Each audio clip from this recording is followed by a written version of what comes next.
Working. I think we are live. Looks like we are live. Let me adjust the contraption, get organized here. We will chat. Well, that gravity gets you every damn time, doesn't it? Would you be mine? All right, we are live. Hope everybody's having a fantastic, whatever day you happen to be watching this. Any of you guys have any input as to that latest teaser video that was put out by Dodge? You know, the whole little leprechaun, big leprechaun thing. You know, it never does cease to amaze me just how creative the creative types can be. And in this case, I'm having a hard time understanding exactly what the message was that they were putting out. So that whole 7.1 pounds, ooh, kind of interesting.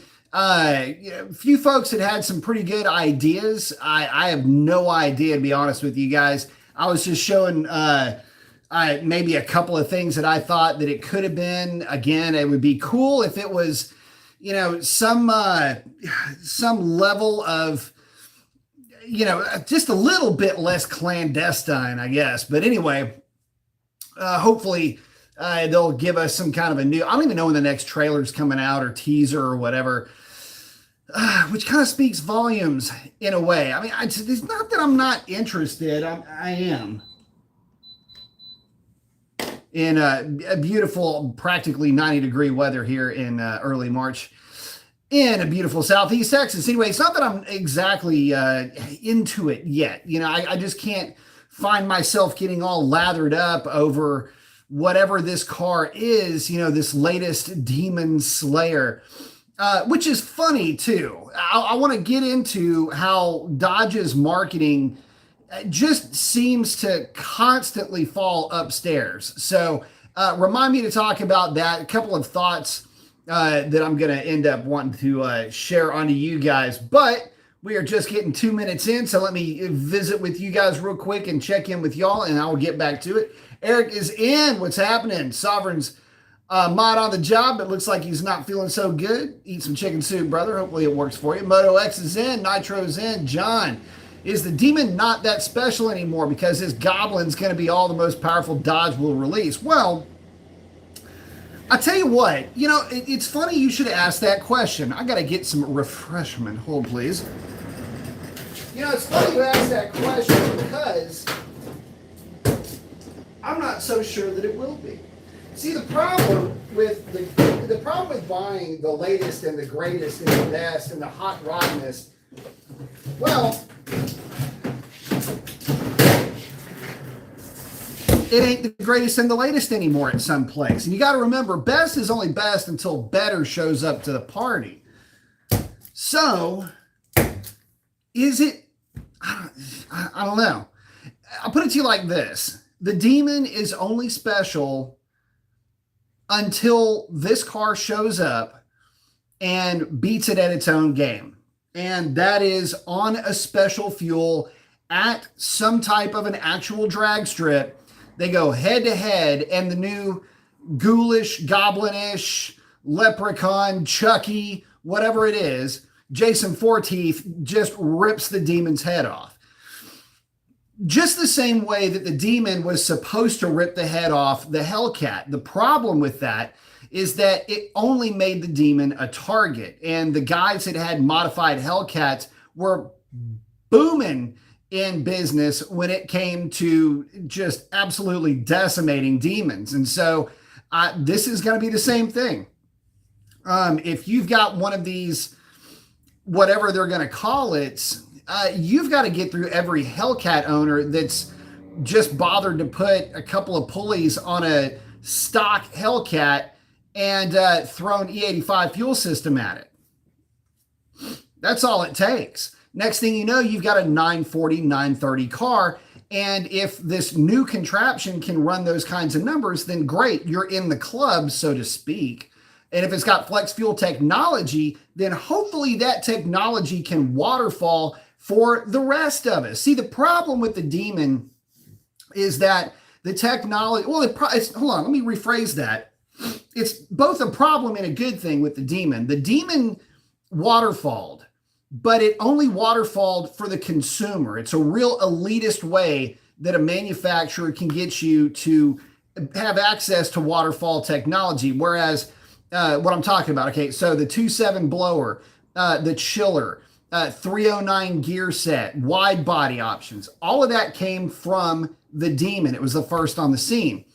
But it's not like we also had access to the Demon hood, the Demon intake track, the Demon drive shaft, the Demon axles, and all the things that made the Demon really the Demon, the beefier parts. No, Dodge decided to be an asshole and make that VIN specific. Well, now that Direct Connection has shown up and they're actually starting to sell those parts, or at least try to sell those parts, you can get those for your Hellcat. But for the longest time, the only way that you could acquire said giblets and giblets is if you bought a red eye.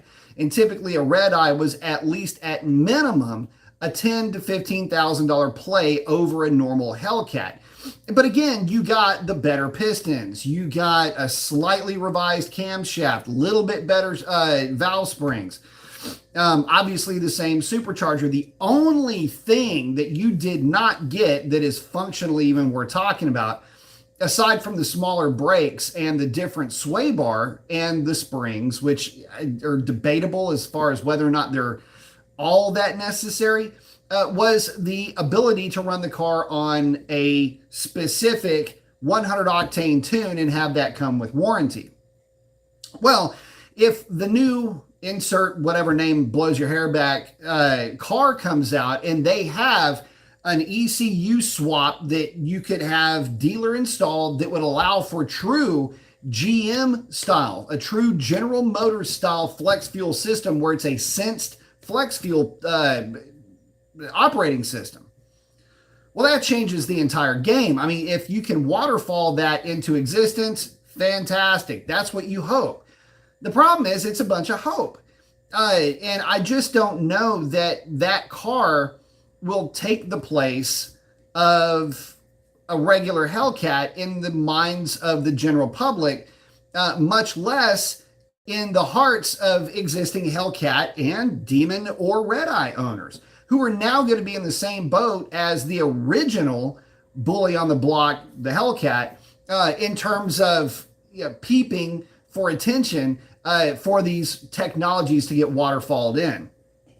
And if they don't, this is something else. If that is the case, and if they don't waterfall that technology, then they are missing a humongous opportunity. Again, brotherhood of muscle, man, it's funny because these siblings don't show up at the same holidays on the same dates, guys. If that's what they're talking about, brotherhood, that's where we're at with this. So anyway, let me get back with you guys.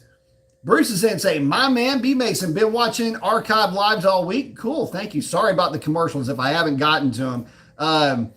I've tried to fix those as here lately as I'm making videos. So some of those, it's their YouTube automated and it just saturates them with those things. So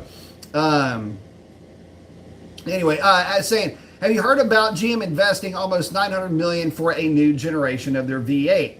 Well, I haven't heard about that specifically, but what I have heard is that there are winds of change in terms of the narrative that certain manufacturers are discussing right now. The V8 is a very hard play to kill, especially for trucks.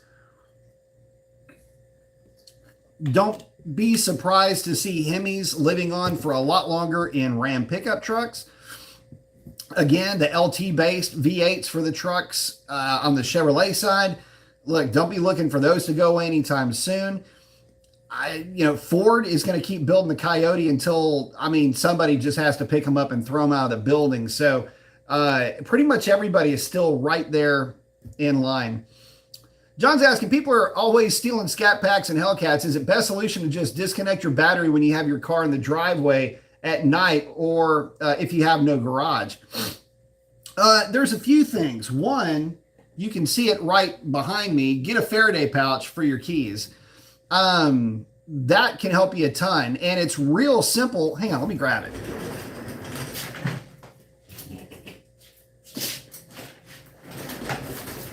So you might ask, what is a Faraday pouch? A Faraday pouch is one of these. You can find them on Amazon. Just Google it. And what it is, it's a little pouch, a little dope sack. Put your key in it. Now you put your key here in where that mesh is. Don't put it in here. That's where you put like your, you put some money or some change or whatever else you may have on you. That's what you put in here. Don't put your key in there. It's not protected. What a Faraday pouch does is it just keeps the radio frequency signal, the little signal that your fob puts out, it keeps it from exiting. Another thing you can do is just wrap it in aluminum foil. Works just as good. But with it in here, you can't replicate the fob itself. So if you've got a repeater, you can't replicate it. Other things you can do, you can get the block off plates. Here's the thing. If somebody wants the car bad enough, they're going to get it, right? So you can get the block off plates for the neutral release switch, and for your OBD2, you can get an actual block off plate for that. It's not going to make it impossible for them to disable the neutral switch or to plug into your OBD2, but it will make it more difficult. Disconnecting your battery can certainly help, although that is a major pain. And if you've got to go through that much of a headache, I mean, really, that pretty much sucks. But those are some things that you can do to help the situation a little bit. But disconnecting the battery will absolutely disable any efforts of the car trying to find a fob, and it will not allow anybody to be able to read the car. So that is 100% a real thing. Outside of that, kill switches can be a pretty significant deterrent. But again, if they're showing up with a tow truck or something like that, they couldn't care less if the car is able to be started or run or driven or anything like that. They're only going to grab it, snag it, get into the car by whatever means necessary, and then start stripping it. Either for the engine, if they're not looking for the engine, they're going for interior bits or driveline bits, whatever the case might be. It just depends on how sophisticated the operation may or may not be. So, but here's the thing, guys. It's not just Mopars. Fords are in fact, Fords are technically a little easier to steal than the Dodges, mainly because if you don't have a Faraday pouch and you've got a Ford key fob, it happens to have a little bit better range than the Dodges, and the guys can just find them easier. They work just the same as any other repeater, and they get into the Fords and just drive off with the Ford because they find them more easily. So there is at least that to consider. And I don't know if anybody's even bothering stealing Chevrolets. I don't know if there's enough money in stealing a Chevrolet to make it even worthwhile. So again, and the only reason why I know about the Ford is because I got a buddy of mine whose truck got ganked when he was on a business trip. So just saying. But yeah, I mean, disconnecting your battery will absolutely help. But the problem is how are you going to get it in your trunk?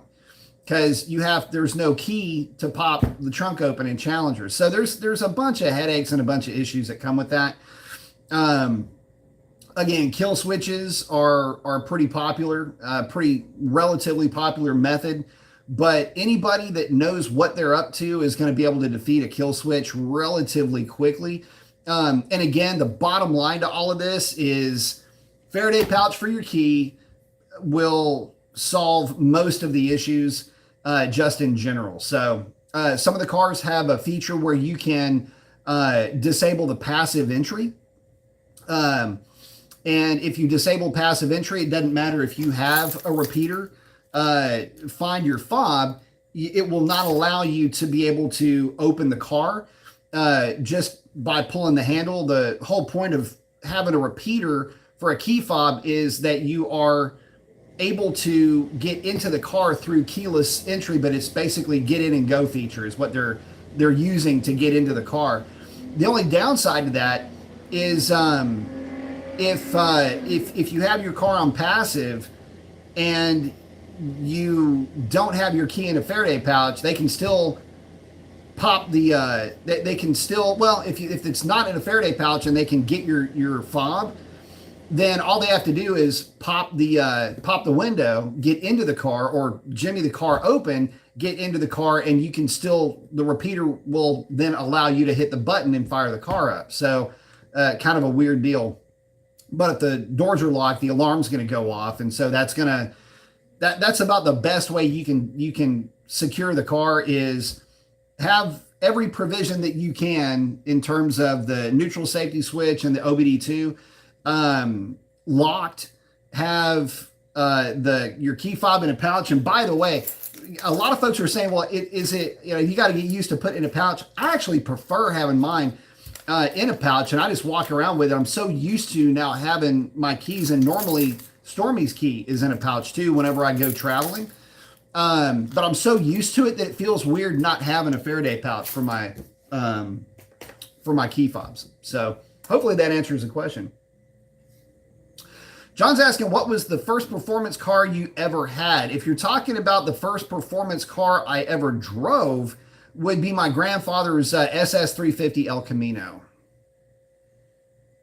But every car is a performance car. I started off life, though, basically almost exclusively with Mustangs. Which reminds me, I'm about to be putting some work into the Fox body here really soon. And I mean, like, I'm going to be ordering parts this week. Ryan saying, "Sup, Professor?" Mopar Will saying, "Holy crap, my notification went off for the show." Yes, that's fucking great, because sometimes my own notification won't go off for my own show. So that's really cool. Thank you for sharing that with me. Jason's asking, ported heads and ported 6.4 manifold on 5.7 with cam worth it, trying to get the most out of an NA build. Cleaned up 6.4 manifold, porting it isn't going to do you a whole lot. It'll help, but I mean, you can't get all the way around. I quit porting manifolds mainly because some of them you'd get a gain, and some of them it's just, it just didn't pan out that way. So clean up the 6.4. Don't try to get crazy with it. Ported heads, on the 5.7, not really, mainly because they're already flowing 330 CFM on a 350 cubic inch engine. Basically, it's like having to set a big block head, actually better than big block heads on a small block. You'd be better off, really, if you want to run with the 6.4 manifold, use the Z automotive controller for it, have it flip at about 5,000 RPM, 5 or 52, and go with maybe a different camshaft, something like that. If you're going to be pulling the heads, you're putting that much work into it, I would definitely look at cams. But you're saying you're trying to get the most out of an NA build. I mean, don't tell me you're trying to get the most, because you're not trying to get the most if you're using a 6.4 manifold. You're really more talking about street performance than you are outright max horsepower. So for what you're looking for, again, the typical recipe calls for 220, 230 cam, so 220 intake, 230-ish exhaust. Hellcat, or basically non-MDS lifters, 080 push rods. Really, any of the stage 2 cams will work just fine. 6.4 manifold. Again, have it flip with the controller at usually around 5,200 works best, between 5 and 52. You can play with 47 and 52 if you've got access to a dyno, just to give you an idea for how it adjusts the curve. And you're looking at torque primarily. But that'll put you where you really want to be. Of course, long tube headers are going to be part of that equation. High flow cats if you need them from wherever you live. If you're going for max effort and you're not playing around, then that's a completely different story. We're talking 14.5 to 15.5 to 1 minimum compression ratio, E85, Thytec heads with a Holley high ram. I mean, you're seriously coming after 2-inch long tubes. You're really trying to turn RPM, stanky tie bars and collars, PSI 15, 16 springs at a minimum. And you're going to rip this thing to about 8,500 RPM. And those guys are, that's a 9-second NA combination. And so there's a lot of guys that have really started to gravitate towards that kind of a cookie cutter, trying to run a 990 with a NA combo. And there's guys that are out there doing it. So it's just, once you start getting, and then a cam that is it's almost cam limited, like, and RPM limited. So you got to be careful with that. But yeah, it's the Hemis are kind of weird because they want to rev to 8,500 RPM. They just need the springs and the cam and the intake manifold to do it. But it doesn't take much. X saying, what up, Professor B and chat? What up, X? Donald Powers is in. Mopar Will saying, what up, B? Sorry saying Chucky. Yeah, I don't even know what they're calling it, to be honest with you. I don't know what to call it. I don't know how to gloss it. Damien's in. What's up, man? Good to see you back. Saying it's been a minute. Good to see you. John's asking, what would happen if you put a red-eye supercharger on a normal 707 that's stock? Will it make more horsepower, or will something bad happen? Well, a lot of guys have done that. I mean, Speedy did that, or technically, I guess he didn't because he put the 2.7 on a... Anyway, it's really no different than putting pulleys on a stock supercharger. The 2.7 is going to make better low-end power. It's going to have a higher discharge temperature, so obviously a tune is going to be in the works. Really, it's not that exotic of a swap. In fact, there's some Hellcat guys that initially were getting all lathered up about putting a 2.7 on their car without really thinking it through. And yeah, you go from about 11 pounds of boost to 14 pounds of boost. That's it. I mean, you can put it with a stock lower crank pulley when you pin it, because I would pin it really either way, just for safety's sake. But if you go with you're running a stock lower crank pulley that's pinned, you put a 285 pulley or a 295 pulley on your stock blower, and you got all that same amount of boost. Presumably at probably a little bit lower discharge temperature. So it's not that popular of a swap because it's real expensive and there's no real upside to it. Although I will say that, well, I mean, we're talking pulley versus, like, if you just wanted to go take one off and put one on, I mean, you would get all the benefits of having a little bit extra boost down low. So the car would 60 foot like a red eye, which is to say really good because it's a bigger supercharger, but it's just really not worth it. Oh, hang on. Something just happened. There we go. It's just saying top of the evening to you. Now just saying, so you're blistering close to 999. Do you think it's going to happen? Man, listen, here's the problem. I was so close to a 999 the night that it went 05. If it would not have spun, I don't know if it would have covered the number, but it would have been close. If I went on a crash diet, lost about 50 pounds, it may have made that 05 go to a 99. Okay. I mean, we're talking lifestyle changes now have to be made. I can't do anything else with the, I take it back. I can do something else with the tune that would make it work. But the problem is that I would have to have the same conditions that I ran in to do all the data logging, to do the testing. It has to do with shift points and how predictive shift algorithms have a funny habit of, when the DA is super deep, dropping the shift point to a point where it's just a little bit too soon. Not that I'm spinning this engine that hard anyway, but because predictive shift algorithms do what they do, it will command a little bit sooner shift. I don't like spinning these engines much past about 6,300 RPM. You don't need to. And so all of my work is done at a lower altitude than some of these other tuners were kind of trying to chase when this number was a thing. But all of that is almost irrelevant. The reason why I say that is because my drag strip is shutting down and the nearest strip is about an hour and a half away. If I could cover the number, it would be at that drag strip, and it would have to be on like a track rental type of a scenario where I have control over the humidity or the time of the day because of the humidity. Like I have control over the humidity. You know what I'm saying? I'm not, Brian Nature or anything, but anyway, I would need to have the car running in lower humidity because when the car went the 05, the density altitude was way low. It was negative 1600. But before you get all happy with that, it was 65% humidity. And that is not good because all the humidity is displacing all the extra oxygen that I had. So to put that in perspective, at the beginning of the night, when it was negative 1100, the car went a 1008. And the car basically went 1008s with one weird novelty exception of an 11, which was the second pass. I still think I'm almost positive it hazed the tires on the 1-2 shift. But it doesn't really matter.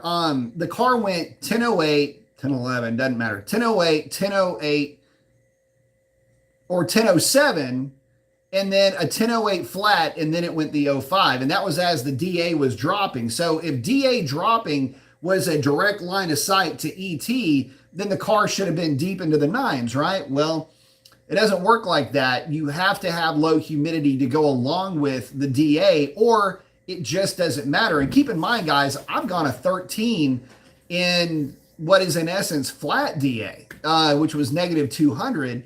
The car went a 13, and that was in the middle of the day. So again, it's all about the humidity number.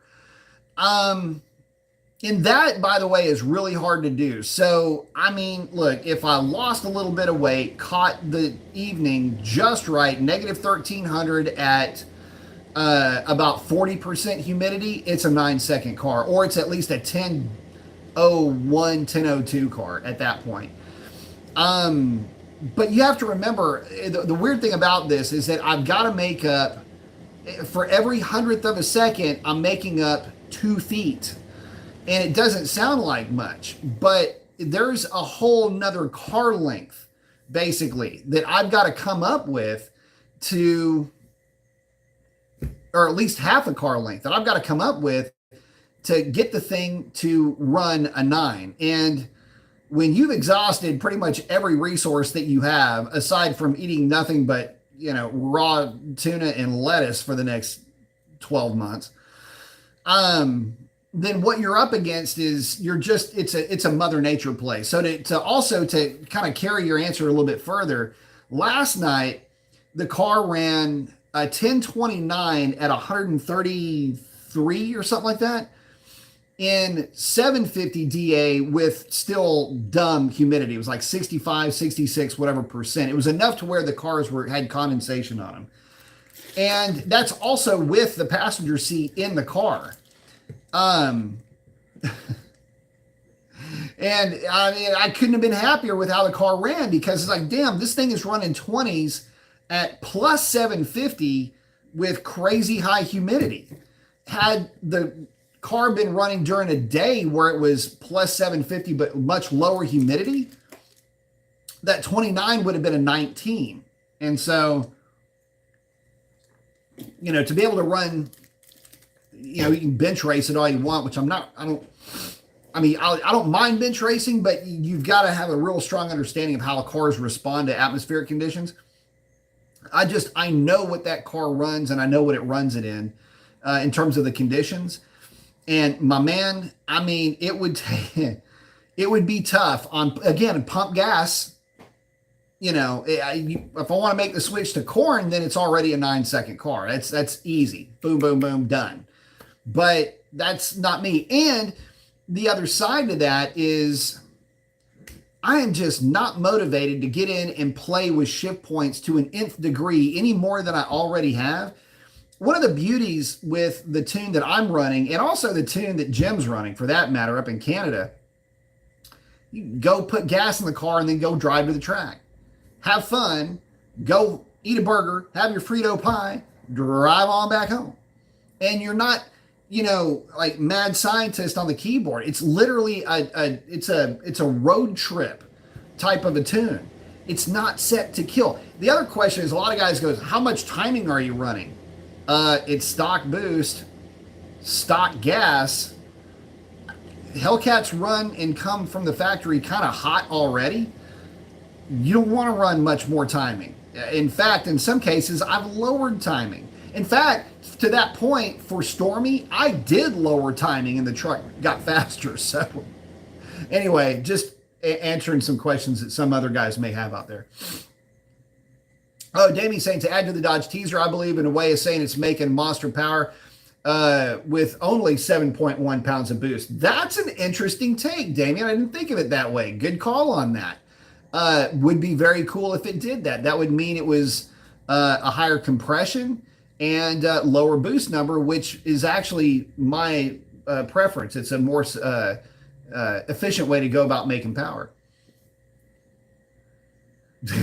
Super Sonic saying, could even be welcome to the Brotherhood of Big Money, they should say. Yeah, no kidding. Damien saying the pouch works great. Yep, what Damien's talking about again are the Faraday pouches. Faraday's just the name of the guy that came up with the ability, it's called a Faraday cage. And what it does is blocks radio frequency and it conducts electricity, does some other stuff. So I'm saying he's got one, he's got the same one. Yep. Sorry, hold on, I'll get the link. Yeah, post it up. It's on Amazon. And like I say, guys, get one of these. They're cheap. They don't cost anything. I've got, well, it's on here. Yeah, $12, and you get a 3-pack of these things. Faraday pouch. Believe me when I tell you, you will get to a point where it feels weird to not have this in your pocket. And the other thing is when you get home, you can put it wherever, and no, you can't with a repeater get your pouch or get your key fob, or they can't get your key fob. Sorry about that. Yeah, and sorry, any push button vehicle you can it's an easy target for theft.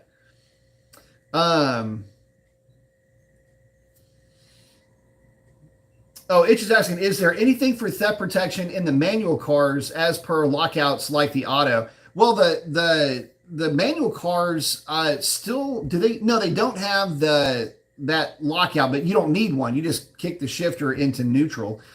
Other than things that make stealing the car more of a hassle. So the club, for example, can work well. You got to cut the club out of the steering wheel. Don't get the one that goes to your brake pedal. That's not the one that you want, because you just adjust the steering wheel down and you don't want to keep going back and forth with that. Just get the one that doesn't allow the thing to turn, the steering wheel to turn.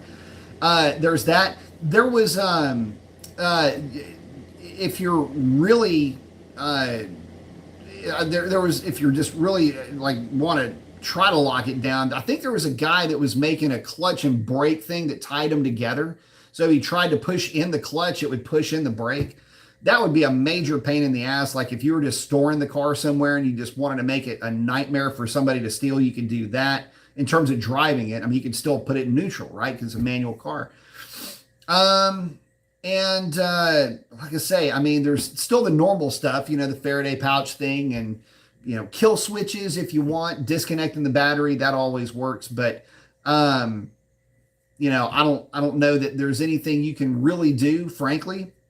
Again, if somebody wants it, they can find it and get it. They're going to. So it just kind of sucks. Sorry, saying you got the exact pouch. Yep. Dude's in the black box of death. So here's the thing. The guy that stole my buddy's Ford, basically he's walking around and this thing looks like it looks like a code reader, like an OBD2 code reader. It's about that size. And he's just walking around looking, and you see him. Apparently they had the guy on film at the hotel, and he just looks, and I guess he caught the fob. And when he caught the fob, he just started doing something with it. I guess he found the fob and then started hitting a button, and he saw the lights go off on the truck.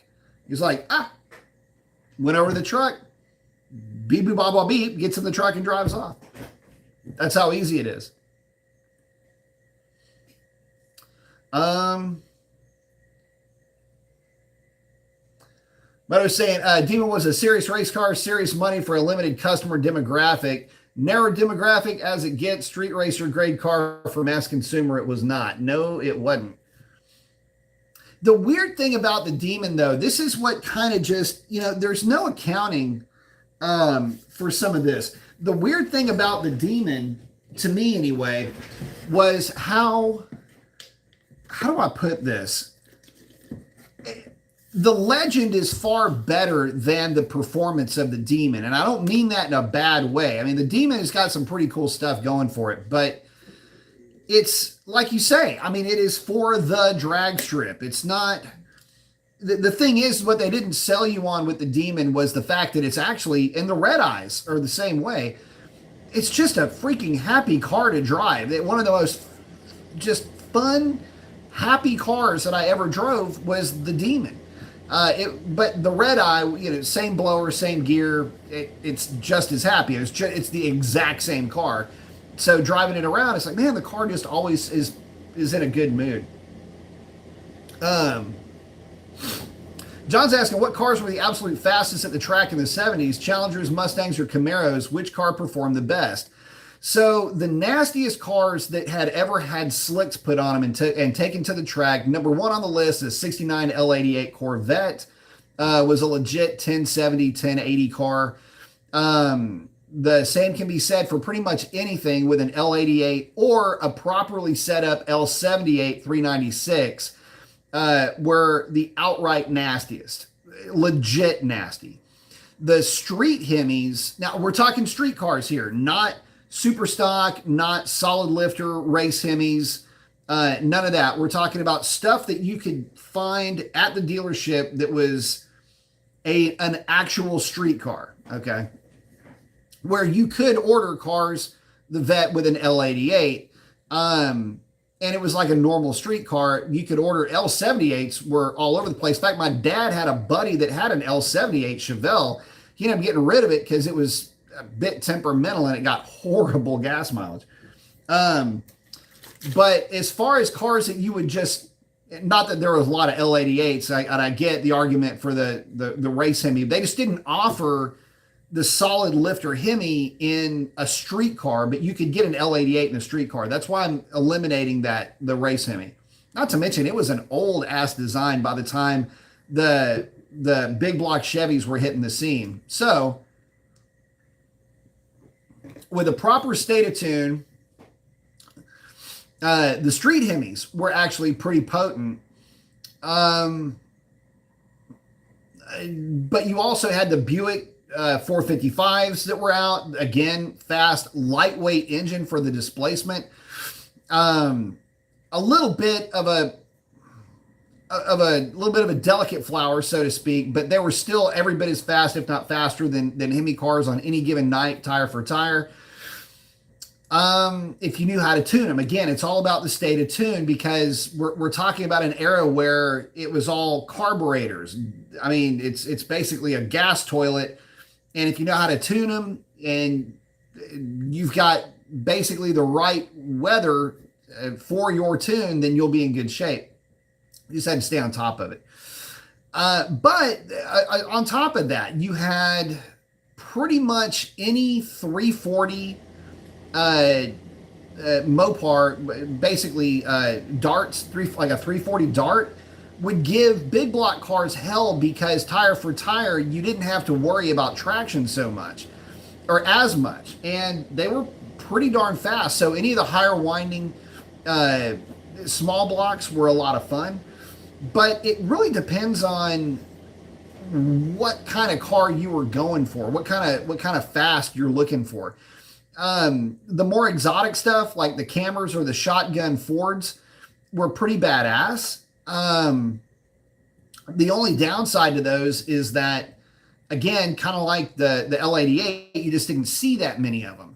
But if you were to get your hands on one, especially a 429, one of the Boss 429s, again, in the right hands, with the right tune, with the right carburetor setup, they were absolutely devastating. But again, you had to find one. So, of the normal stuff that was running around, they were all basically about the same. So if you liked a lot of tip-in throttle response and you loved torquey, instantaneous throttle response at any speed, then you would gravitate to the Mopars with the 440. They would never be on the top of the list for horsepower. It's not what that engine's about. But it's offering up a ton of driving experience. So, and they're plenty fast, don't get me wrong. It's just they're not going to win a horsepower war because of the cylinder heads. If you're looking to make outright horsepower and you're kind of on a budget, then anything with a big block Chevy is going to be your first go-to because frankly, they're cheap and they make a whole lot of horsepower for what you're buying. The Fords, the weird thing about the Fords is that they never, aside from the, well, the camera really wasn't in there, but aside from the Boss 429, they didn't really have anything that would be considered like crazy high performance. Yeah, the side oiler 427 made a bunch of power. I get that. And anybody's going to bring up a Shelby Cobra in this part of the conversation. And yeah, that's going to rule the roost for the most part. But, taking that thing out of the equation, Ford really didn't have any cars that were super nasty, crazy fast. The GT500s were really more personal luxury cars.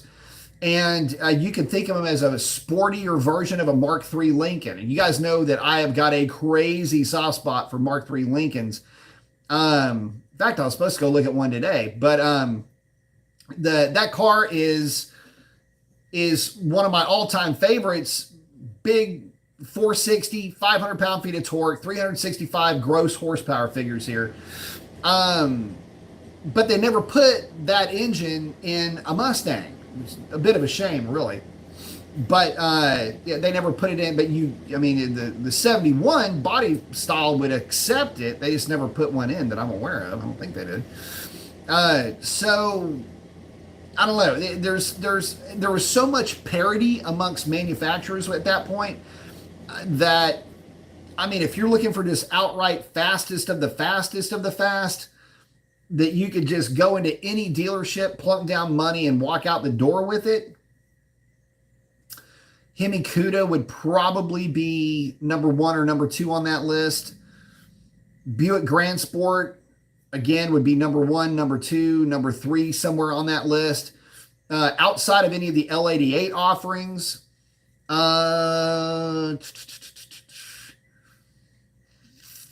LS6 454 Chevelle would have been pretty nasty up there. LS6 or L78 El Camino would be up there pretty high on that list.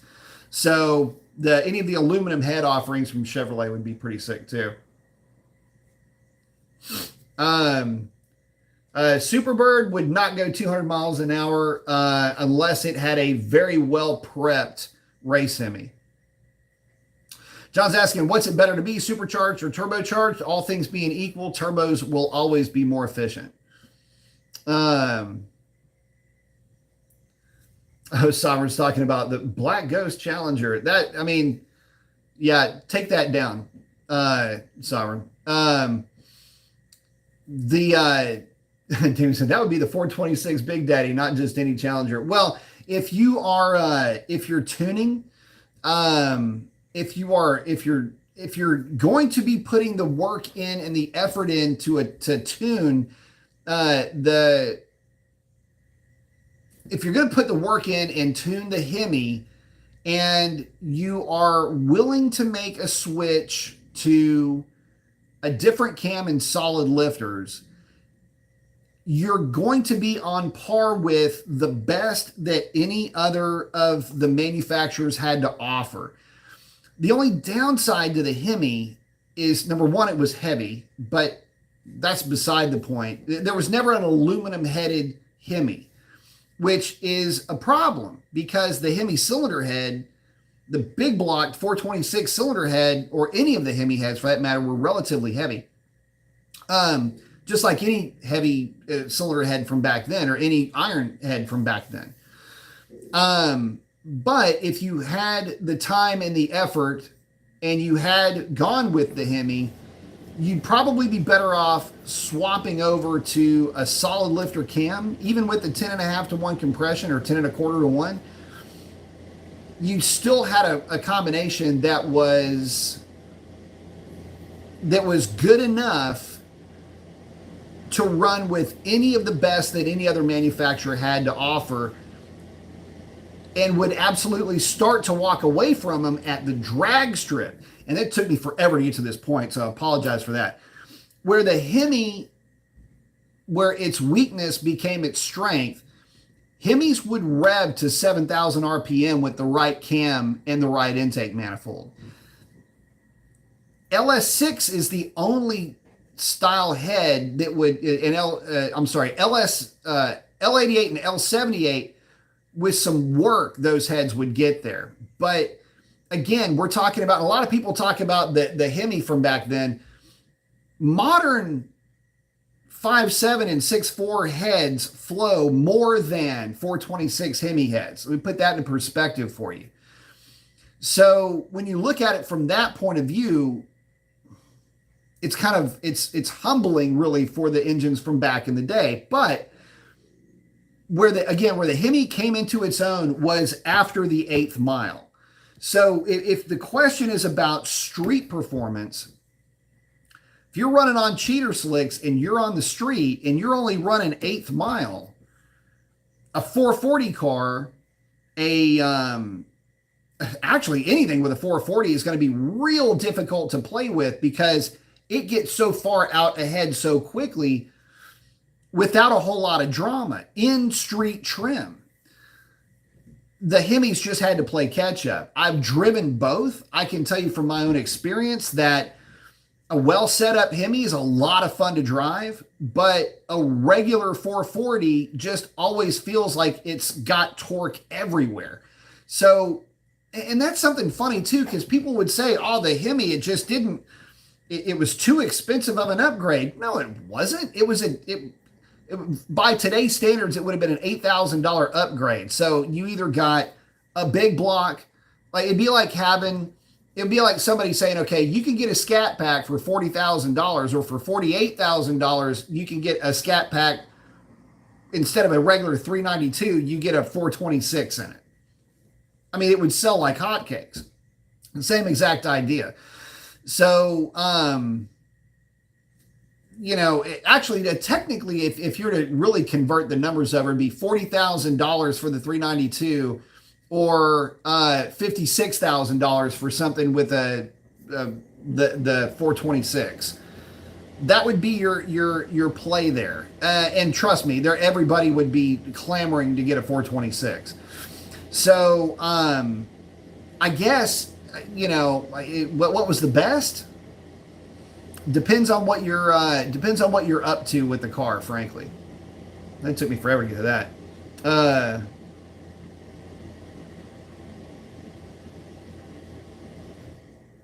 John saying, do demon owners actually run their cars on the drag strip with their front runners? A whole lot of them do.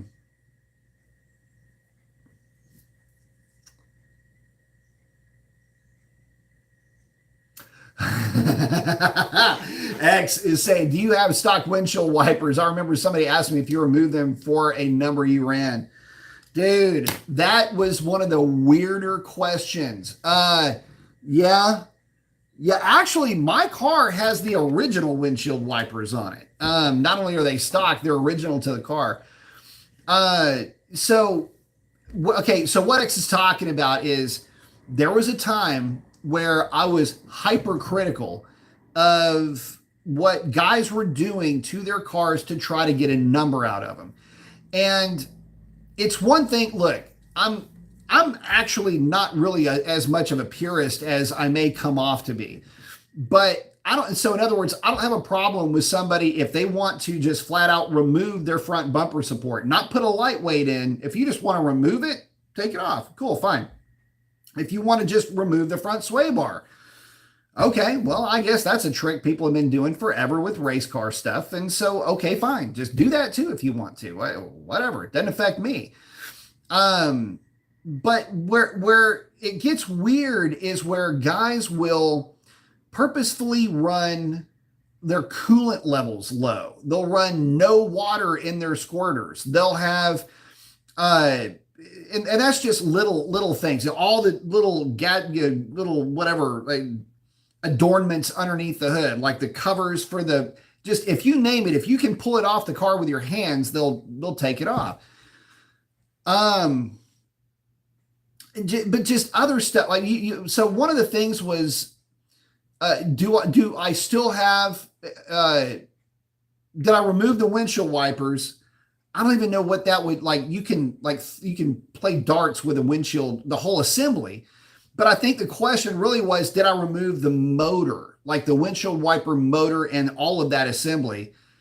And that's why in that video, I just kind of, I've got the camera and I just turned the windshield wipers on, like, yeah, dude, my windshield wiper. Yeah. I mean, there were so many goofy things, but, yes, I'm running full exhaust. Yes, it's got a reso delete because I don't like the way the resonators look on my particular car, which is funny again, because, and God is my witness, I don't even notice them on anybody else's car but mine.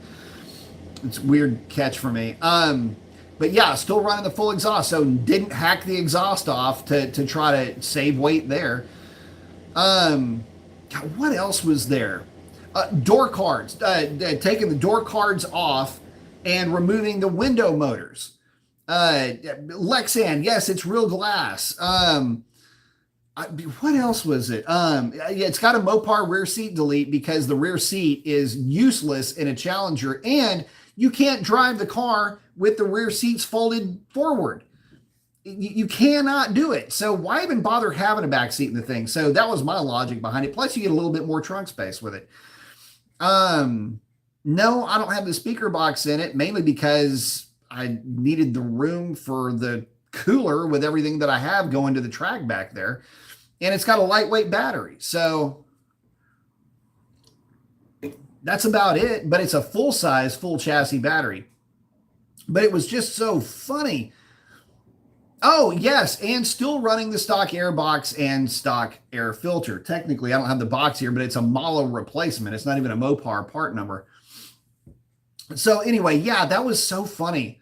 But yeah, so, well, have you removed your windshield wipers? I'm going, what the? No, bro, it's a car.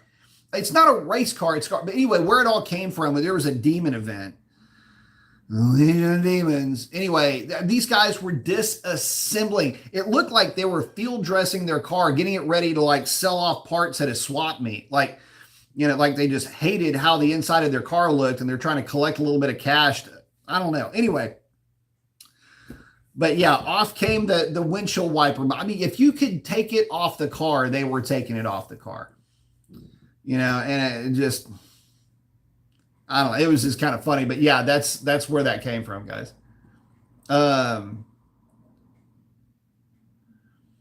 Sovereign saying when he walks up to his car with forgets about the pouch, the key being in the pouch.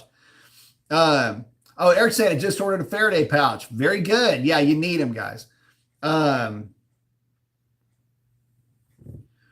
Cal's saying, I have the club and the club to the brake thing. Yeah, anything you can do will help. Anything that adds a distraction or adds time to the process will certainly help.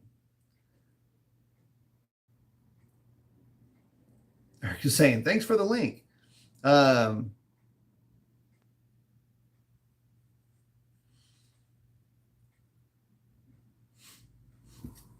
Sovereign, take it down, dude.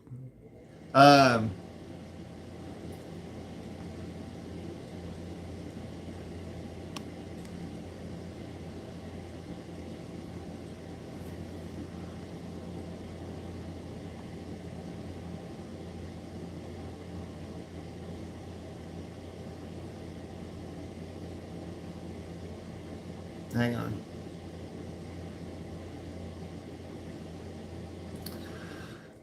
Let's see. John's asking, is the Demon the baddest stock car ever made? That's a good question. I will say that from a mass production standpoint and from a mass appeal standpoint, the regular Hellcat probably still owns that market. The reason why I say that is because the Hellcat was the first mass-produced 10-second car. Like it was a car that instantly solidified Dodge as probably the nastiest brand of the bunch. Chevrolet did a pretty good job leading up to that, though, with the ZR1, but and the ZL1 for that matter, and Ford, of course, with the GT500. The thing is that the Hellcat was just kind of an evolution from there. The interesting thing about the Demon, though, is that it came with the provisions for race gas, and that is what really set that car apart for being something pretty cool. Like, that's a really neat feature. Now, what kind of is what's weird about that, though, is that it's race gas, but it's not E85. In other words, they didn't bring a sensed E85 operating system to the table. And because of that,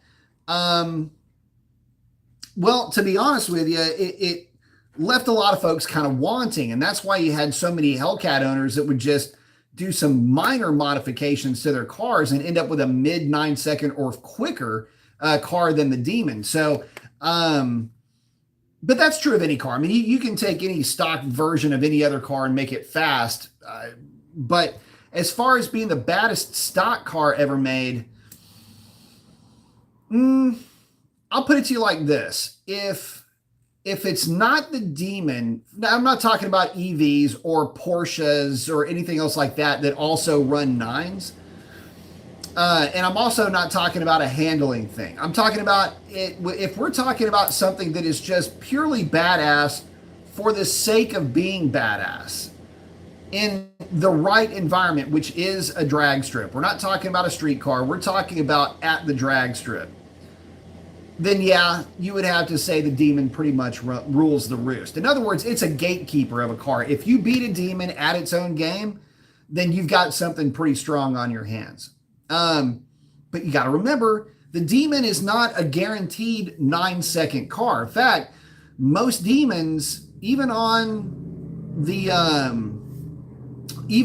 race gas tune, aren't much faster in the same conditions as what you may find in a red eye in the same, well, with the same amount of race preparation on 93 octane. You'd be surprised how close some of those numbers can really be. And again, based on how much you have prepared that car for the strip. You do the same for both cars.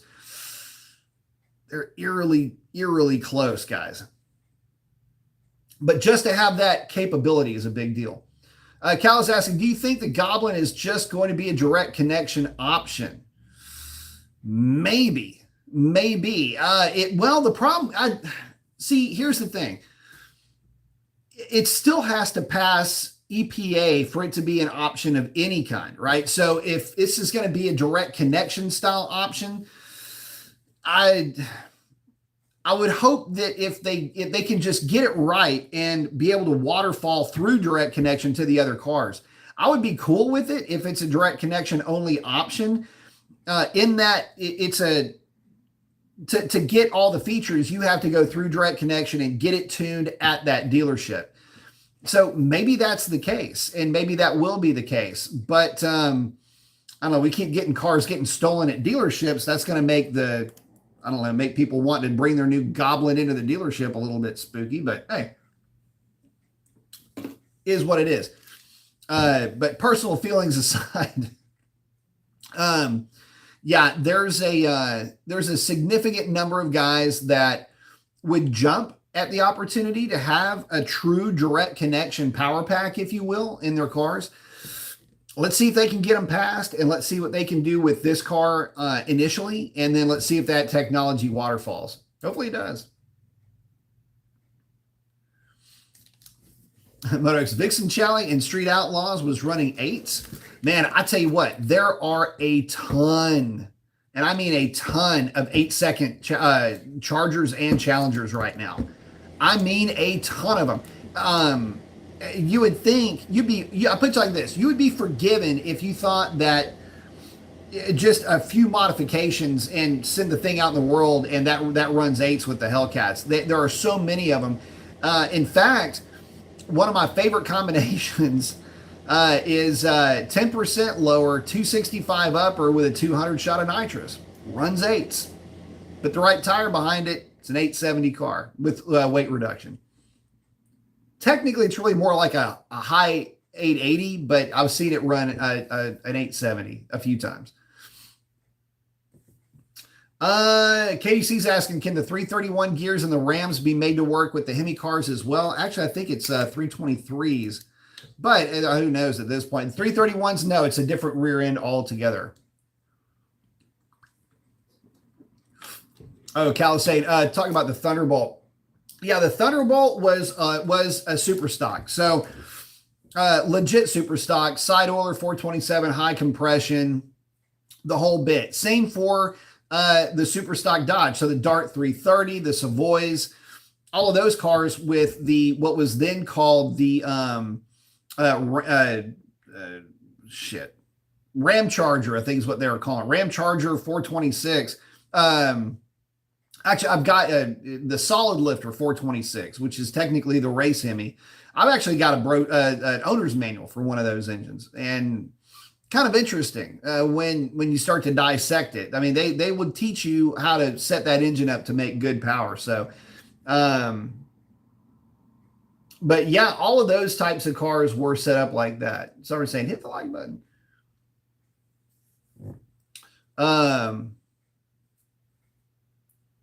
Oh, Cal's talking about the 1970 Black Ghost trim option.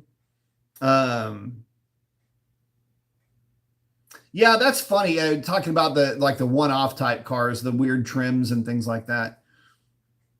I'm saying people are weird, especially on the internet. Especially right about that.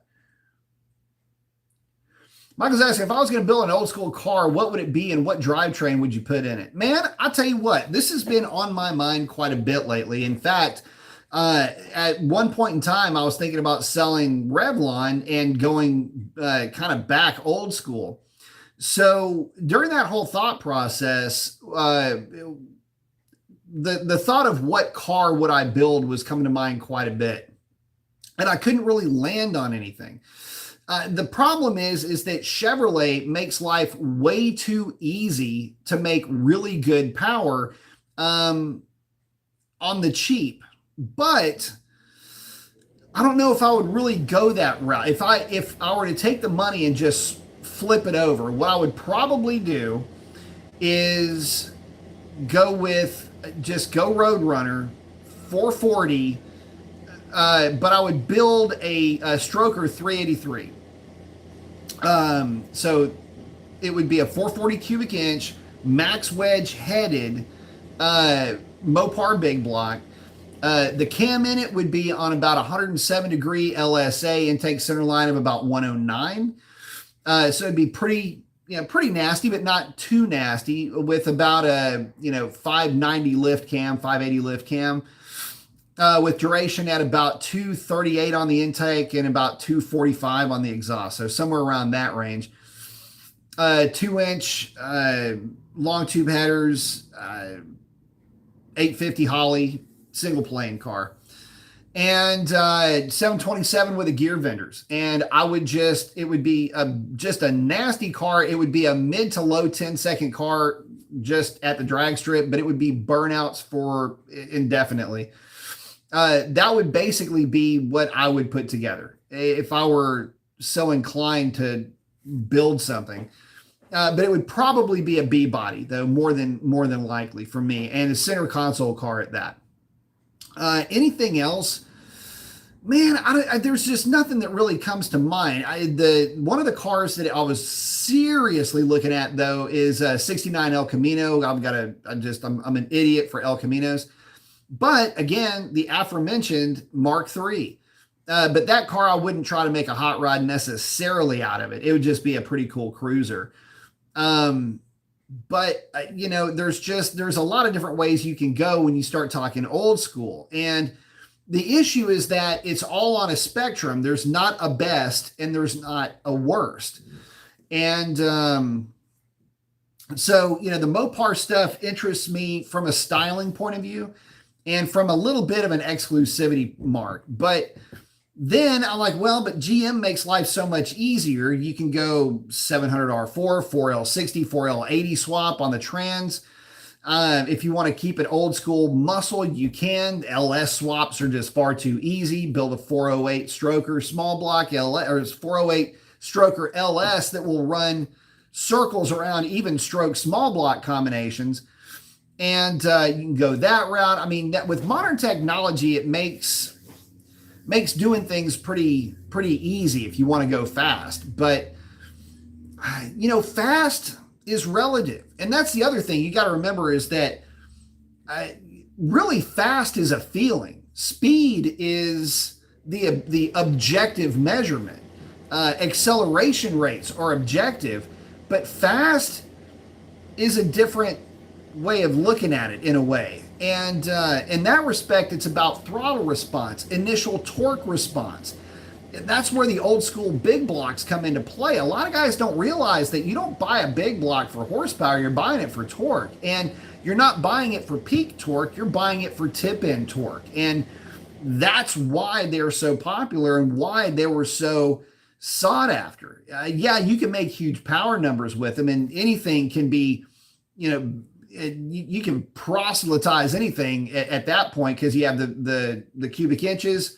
Throw caution to the wind, make as much power as you want, but you can dial that back, still have everything that you want in terms of regular street performance, and it'll still be real entertaining. And again, let me refer you back to that 440 example that I gave you.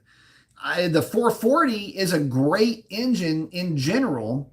It's just that, damn, it's like they where Dodge did a really good job with the 440s. They built an engine that would literally do anything that you wanted it to do, as far as being a 350 horsepower, 440 pound-feet of torque power plant. So you could put it in a boat, a tugboat. You could put it in an RV. You could put it in a car, pickup trucks, buses. Everything got the 440 just because it had such good tip-in torque. That partial throttle power output was really good. You didn't have to lean on them as much. So that's why they were so popular and were made for like forever.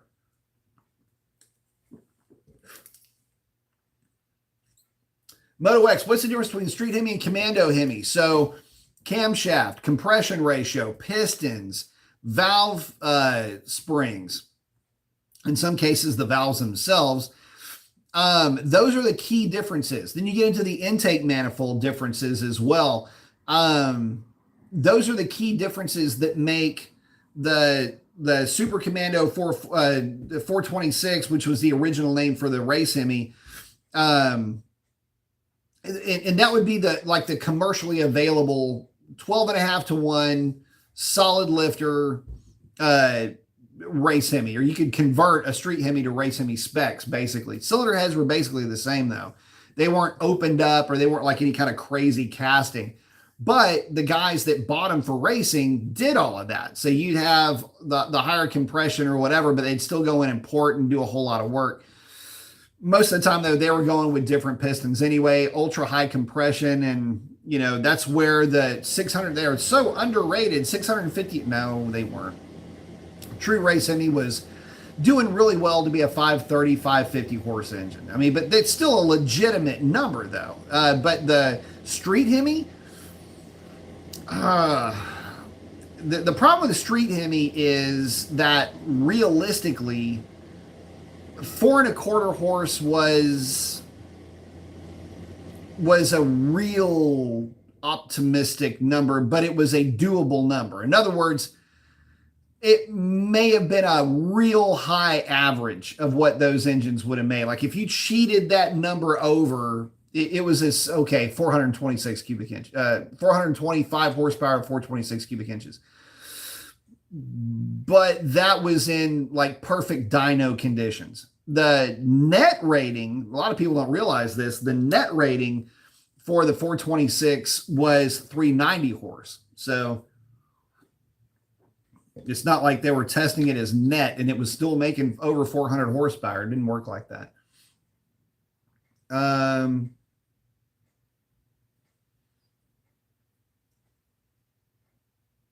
Sovereign's checking in with Catalyst.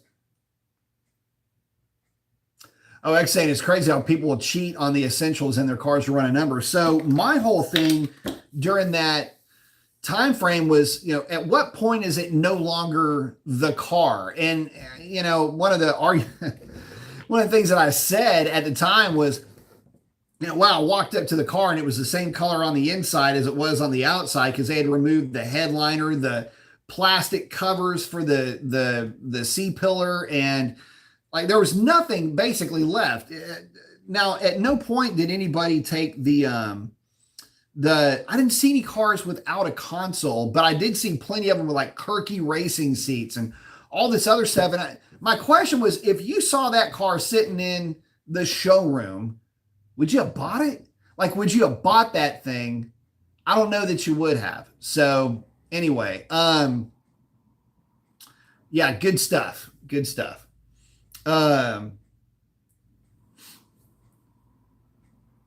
Kush is asking, will an old catch can or a Hellcat airbox lock up a 392? Just asking because my 2022 Scat sitting at the dealership with locked up engine, waiting to hear back from warranty on 19,500 miles.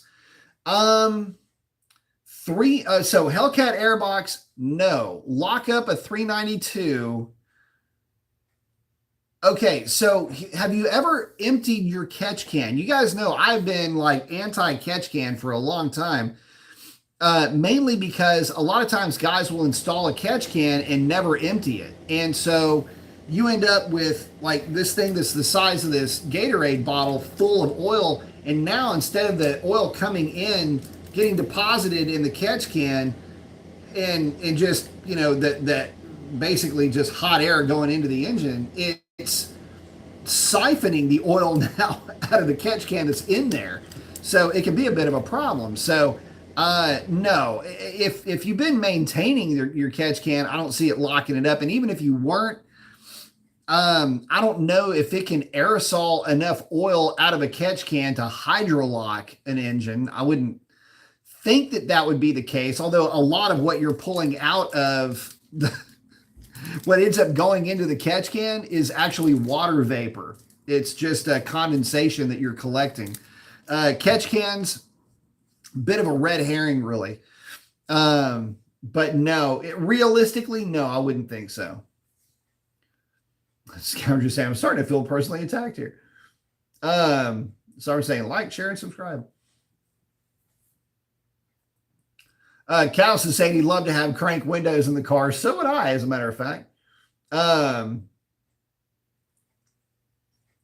John's saying, what if you remove the batteries on your key fob? Yes, it will. If the batteries on the key fob are out of the key fob, then the key fob will be very disabled. So you can do that, although it is a bit of, it's a lot more labor intensive to, you can take the screw out of the fob and just make it to where you can crack it open. But it's a lot faster to just go and then you're done. So in a pinch though, yes, it would absolutely work to kill the fob.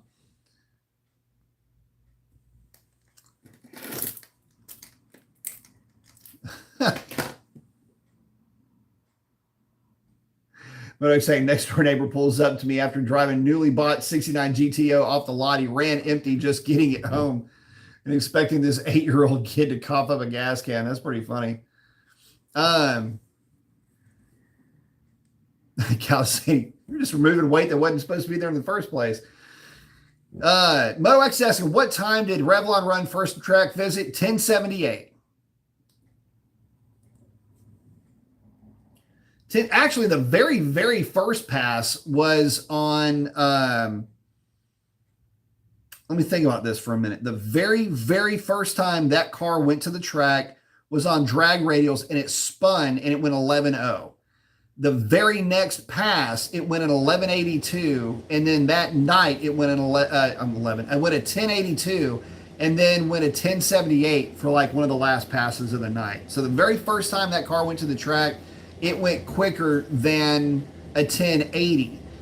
And the reason why that was a big deal is because the whole premise behind the Hellcat was that they had run the Hellcat on drag radials, they being Dodge, and it ran a 1085, and I went a 1078. So thus began the career of Little Miss Revlon. So I say, wow, you would sell your Hellcat for a classic for the right one. But the thing is, okay, so yes and no. So let me walk you through the where my head went and where I wound up with this, just so you know. So upon further review, the problem is that there is no classic, and I mean none. Doesn't matter which one you pick, all of them, every single one of them pales in comparison in terms of performance and comfort to a modern car, not just the Hellcat. We're talking Mustang GT, Scat Pack, regular SS Camaro, and just start going down the list of stuff that isn't Hellcat level of just any whatever performance you're looking at. And you don't get there from here with any of the classics. The second issue that you run into classics with is if anything goes wrong with a classic, yeah, in some cases they're cheap to fix, but now you're dealing with cars that are potentially liabilities in terms of low mileage examples, because those cars typically suffer from garage rot, which is to say that anything made out of rubber, which is brake lines, which is a safety issue, but brake lines, window trim, everything on the car, it has to get replaced at some point. They have a life cycle. And modern cars' life cycle is so much better than older cars' life cycle in terms of their products in longevity. In fact, some of it is like indefinite. But the big issue for me with any of the classics, save for a couple, and again, the couple that I'm talking about are like a Mark III Lincoln. Any of the like getting into the malaise era, real long-legged big block cars, is that you can't have fun with them. You cannot have with the Hellcat or any of these other modern cars. You can have your cake and eat it too. In other words, you can have something fast that can cruise down the highway.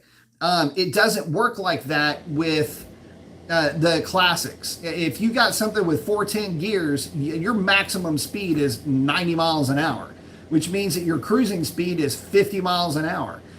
Whereas with modern cars and trucks, you can have a 13-second car or truck that goes down the highway at, 2,000 RPM is 80 miles an hour. I mean, you don't even notice going down the highway. So that's why, the Moto X, thank you very much. I appreciate it.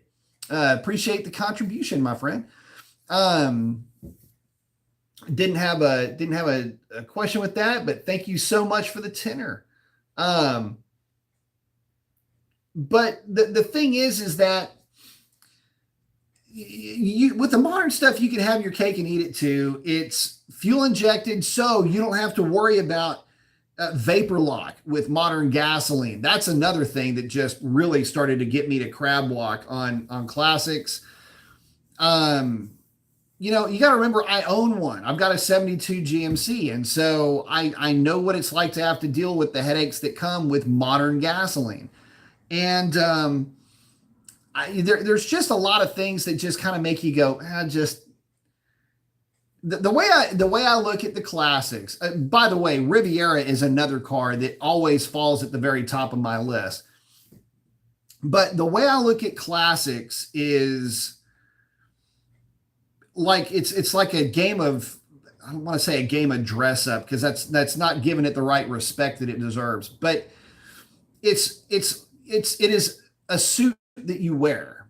Okay, it is a part of who you are. It becomes, and you have to be all in that lifestyle. All right, so it is a type of clothing that you wear. It's a type of an event and an arrival that you have when you get to a place in a classic. But you have to be invested in that car wholly. In other words, you've got to be able to know how to work on the thing. You've got to be able to know what to do if the car is acting up. If you get into you have to understand that vapor lock is just part of your life. And for some people, that's a big problem. That means that the fuel basically boils out of the carburetor and the car dies. And it won't fire back up until it cools off. All these issues that arise from owning one of these classics, they're just very inconvenient, and you have to wear it like a badge of honor. And it's tough. It can be real tough with the new stuff.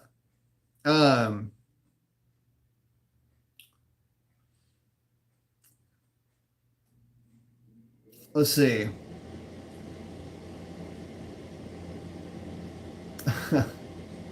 But I actually realized headrest on the car seat was so far back to allow room to wear a helmet. Interesting. Maha's saying, next up, 34 Ford 3-window with an old school 392 Hemi for me, getting nostalgic with my old age. There was one at Gateway that somebody had put a new 392 in a 32 for it, and it looked the part. It was pretty sick. Same for 4 torque response over speed, going fast, can get very sketchy very quickly. And that's the thing. And I was going to get to this about the Hellcat. And again, why I was just like, I wouldn't get rid of it now to get a classic. It would just be a classic plus Hellcat. The thing with the Hellcat is you have 500 horse mode that you can just, boop, you just press a button. And it runs basically like what you would expect just a good running, not mild, but just a good, properly put together 426. That's what the Hellcat runs like in 500 horse mode, just because you still have a lot of torque to play with. I drive my car around in 500 horse mode rather regularly, as a matter of fact. And believe it or not, I don't miss it. I don't miss any of the extra horsepower that I'm not even using when I'm just driving the car around on the street. In fact, I don't really like hammering my car on the street. It's too easy to find yourself in a really sketchy situation when you've got power like that at your disposal. And I just don't do it anymore. I've done it for data logging, and I've done some rather eyebrow raising things with my car, if you will. But a lot of that was data logging, tire testing, things like that. And to be honest, you can have all your fun needs to be had before about 100, 110 miles an hour. After that, it's way too sketchy. And the thing is, with the Hellcat even with the Falcon and Zenith, which are really good street tires, by the way, guys, I wish I was getting paid to say that. I'm not. But even with the Falcons, the car will still, it'll still haze the tires at 50, and it is still a little bit at about 75 miles an hour, 65 to 75. You mat the throttle, you'll still get a little bit of tire spin. It sounds cool, right? It sounds, man, that's badass. Well, yeah. Not when you're just trying to get going, not when you're just trying to use the pedal that you bought, basically. It's real easy with the Hellcat variants to get, how do I say this? To say that you get used to it, but you get a little too comfortable with it. That's probably the best way to put it. And you're not scared of it anymore. And one of the things that when I was doing a lot of motorcycle stuff and track rentals and things like that, when you lose respect for what you've got, talking about motorcycles and the Hellcat variants, anything with a lot of power that you're driving around. So, roll race, sketch level, midnight kind of power levels here. If you're getting to a point where you're just way too comfortable with it, and you're like, I know what it's going to do. I was like this with the Vet, with the Vipers, all that.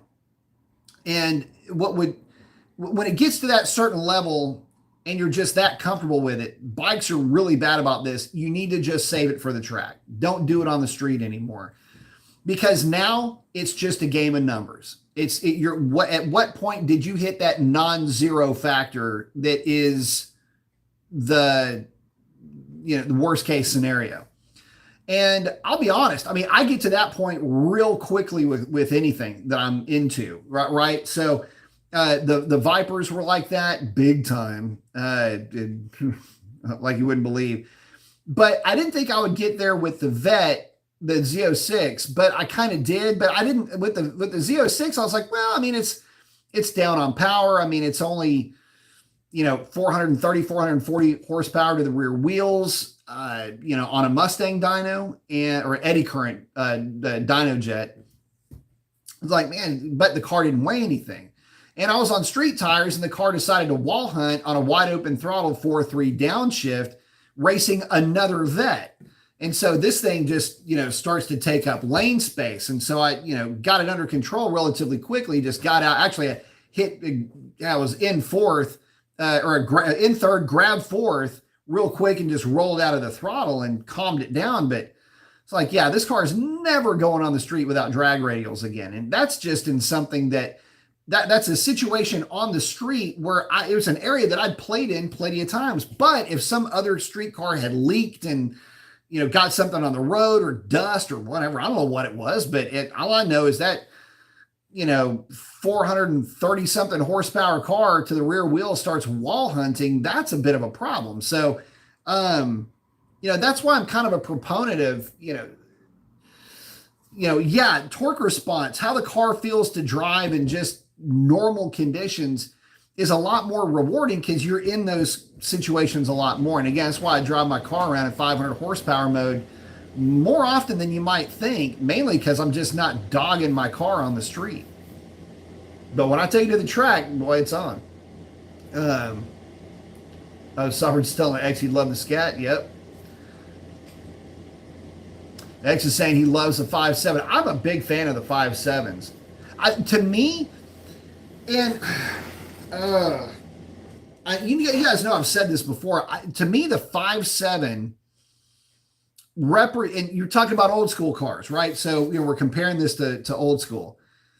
To me, the 5.7 represents, in terms of what it runs in the quarter mile, it's a mid to low 13, high 12-second car from the factory, depending on how you have it set up. And if you've got it tuned, there are a couple of things you can do, but it will absolutely run a 12-second quarter mile. Back in the day,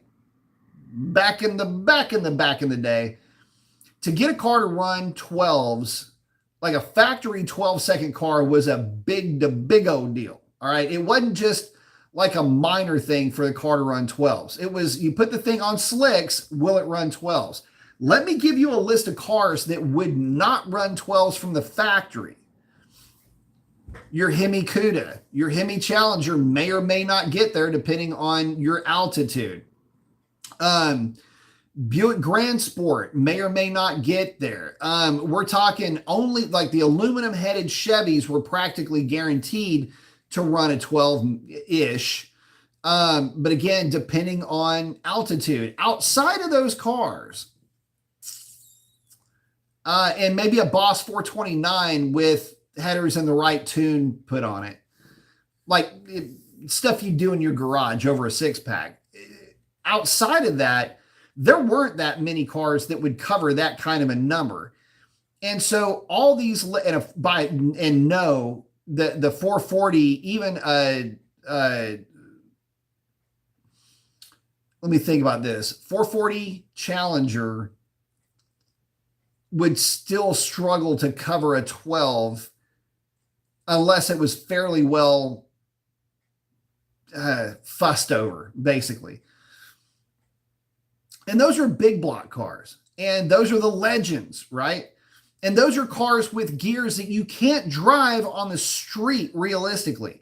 We're not, put it like this. We're not talking about like a Hemi Roadrunner with 354 gears going out and running these kind of numbers. These are cars with aggressive rear gear sets to try to run it kind of what a stock RT will run on a tire. So it's a usable power number. It fits the narrative of what the older cars ran in the quarter mile, so they're shoulder to shoulder there.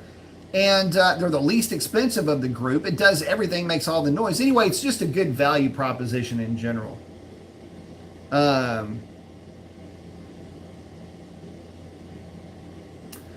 Sovereign's asking, where am I going to go when the track shuts down? Evadale is probably the top of the list for me as far as close tracks to go to. But the problem is it's still an hour and a half away. And I am disincentivized to travel an hour and a half just for the practice. I don't need the practice. But if I want to go to the drag strip, that's what I would do if I want to run quarter mile. There's a local 8th mile track that's actually pretty fun to go to. So if I just need to scratch an itch, then I just have to start running and getting used to running 8th mile. And then go from there. It's Houston Motorsports Park, which, by the way, has a darn good hamburger. Just saying. And, I may just go there to hang out and watch instead of running. Like I say, I don't need the practice. And the problem is, here's the thing. I wouldn't mind 8th mile. But the issue with 8th mile is that none of the records are recognized in 8th mile formats, which is kind of jacked up because there's more 8th mile tracks, I think, than there are quarter mile tracks. So it just kind of stinks that there's not like a database of 8th mile numbers. Dodge Garage doesn't pay attention to 8th mile numbers. I'll give you an idea.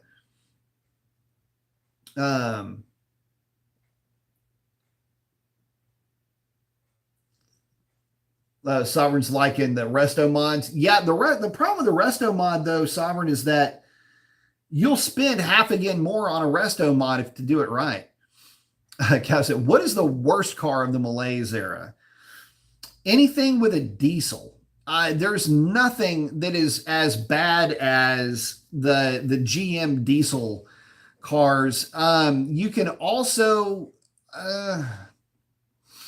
God, I hate to say this out loud because I actually own one of these.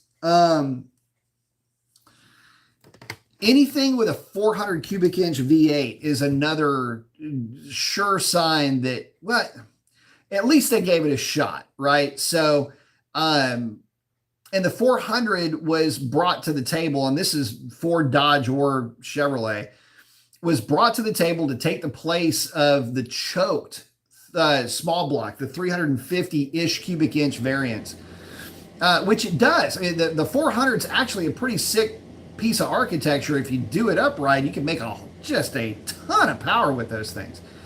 But the problem is that none of them were ever performance oriented, which again is a damn shame because they had and do have a lot of potential. So I was asking, would I get rid of my Hellcat for a resto mod?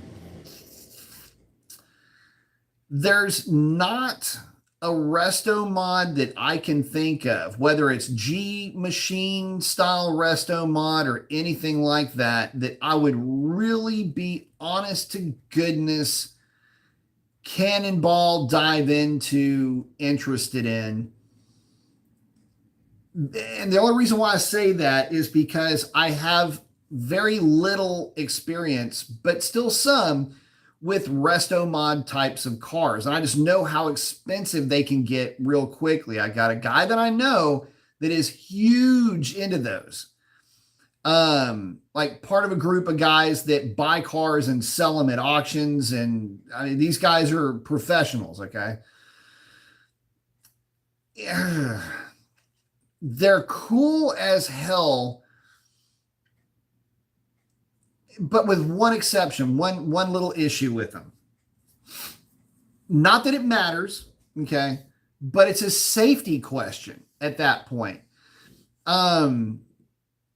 If you've got a hot rod shop chassis on a insert car here, great suspension, everything else is up to par, everything else is great.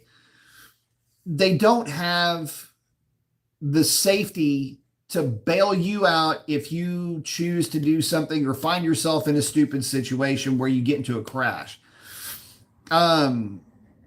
modern cars are so much safer, and they have to be because they have to deal with so much higher speeds that it just, yeah, resto mods are great. Leave them naturally aspirated, leave them around 500 horsepower, and you'll be just fine. Most guys, it would scare half to death most guys anyway at that power level. Get them above that and they get real sketchy. That's one of the reasons why I love Sierra. 3/4 ton truck, 400 small block. If I want to hot rod something, if I want to really play, I've got something that I can really play with. And who knows? Maybe I'll do that instead. You know, throw a set of AFR heads on that 400 small block, get it refreshed. RPM air gap manifold, Brawler 750, make about 450 horsepower, 450, 470 pound-feet of torque with that thing. Maybe not 470, probably about 450 torque. And again, just do burnouts for distance with a re-geared 3-speed turbo 350 automatic. Nitro is saying, every time I see a guy on the street racing a Hellcat, they get their asses handed to them and smoke the tires. Is it possible they don't watch your channel? It's making us look bad. Here's the funny thing about it. No, most of the time they don't know what they're doing. And that's really evident, frankly. It's easy to pick on Hellcats and Hellcat owners because nobody with the Hellcats are showing up set up the right way for street racing. So there's that. I can tell you also too that a lot of times the Hellcats that they're running are just not really, I mean, they're cars that might be at about my level or a little bit higher. It's just a little bit tougher to get something like that to hook with a positive displacement supercharger on the street. It just doesn't really work that great. And the turbo cars, it's like dial a boost. You can have it feed power in over time. It's just like having nitrous, but it's in boost form. You know, there's just so many different, but the thing is that they are racing Hellcats, right? And so Hellcat's the gatekeeper. Hellcat is always going to be the yardstick. Is it faster than a Hellcat? Oh, well, shit, then it's fast. Is it slower than a Hellcat? Well, you got some work to do. So, and that'll always be the case. Oh, Mile High is saying he's planning on going to a big meet this June in Utah. It'll be at the location where the final scene of Vanishing Point was filmed. There should be a one to remember, absolutely. And remember that they did not use a Mopar in that end scene. They used a Camaro. So, Summer said, I mean, you had me a hell of a hamburger. Yep. They do. They do have that. Carlos is asking, what do you think about the Mishimoto thermostats? I tell you what, they're not bad. I haven't had any issues with failures with the gates, and the gates are made by Motorrad. So I have heard of weird things going on with Mishimotos in the past, but I mean, these things are mass produced. So, it could have been a bad run of them, but I've never had an issue with the good old fashioned O'Reilly. In fact, if you look at the video that I made for Stormy, I put the 180 thermostat in Stormy. I've got the part number on that video. Do I have it over here?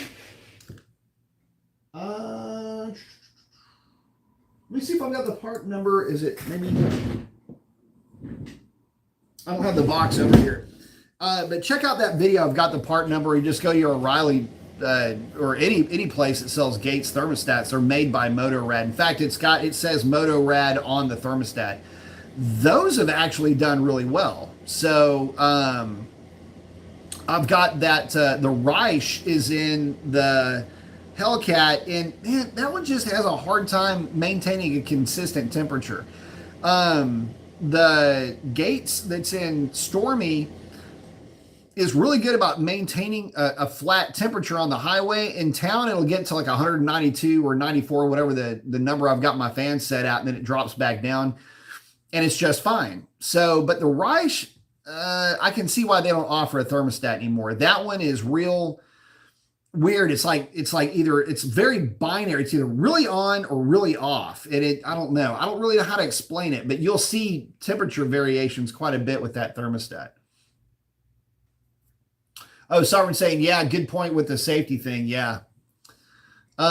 Cal's asking, do you leave your suspension in street mode at the drag strip? Absolutely, I do. That thing's in street mode all the time.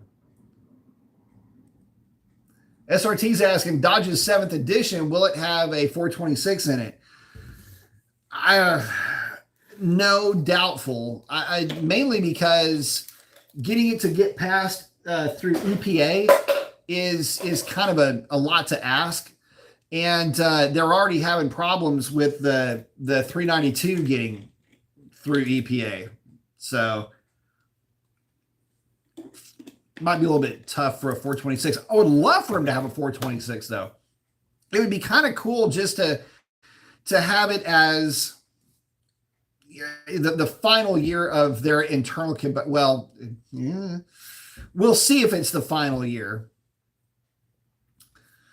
There's nothing to there's no cat to let out of the bag here. The thing is that Dodge, Chevy, they've already seen the love and the pub that Ford got from not killing the coyote.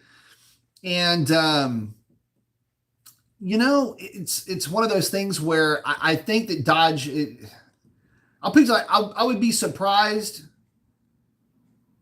More so, I would be disappointed if Dodge's change of heart didn't include keeping the Hemi in some way, shape, or form. SCW saying, good evening from Las Vegas. What's happening, man? Hope things are going well out there in the desert. Love me some Vegas. Got married in Vegas. But yeah, getting back to some of the weight reduction things, that's actually been, the other thing. Okay. So talking about weight reduction, one of the questions that had come up, X had brought up the windshield wiper thing, which is still funny. It's funny in as absurd as it is, but it's also funnier because it's true. But one question that got brought up quite a bit was, did I ever put the lightweight rotors on my car?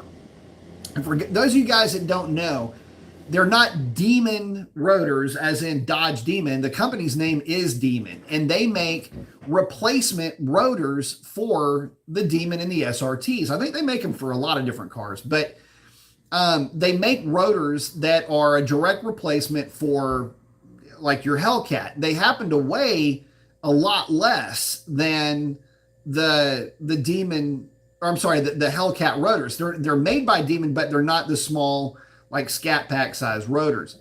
And one of the question was, did I replace those with any lightweight components? And the answer to that was no. No, because number one, they're expensive.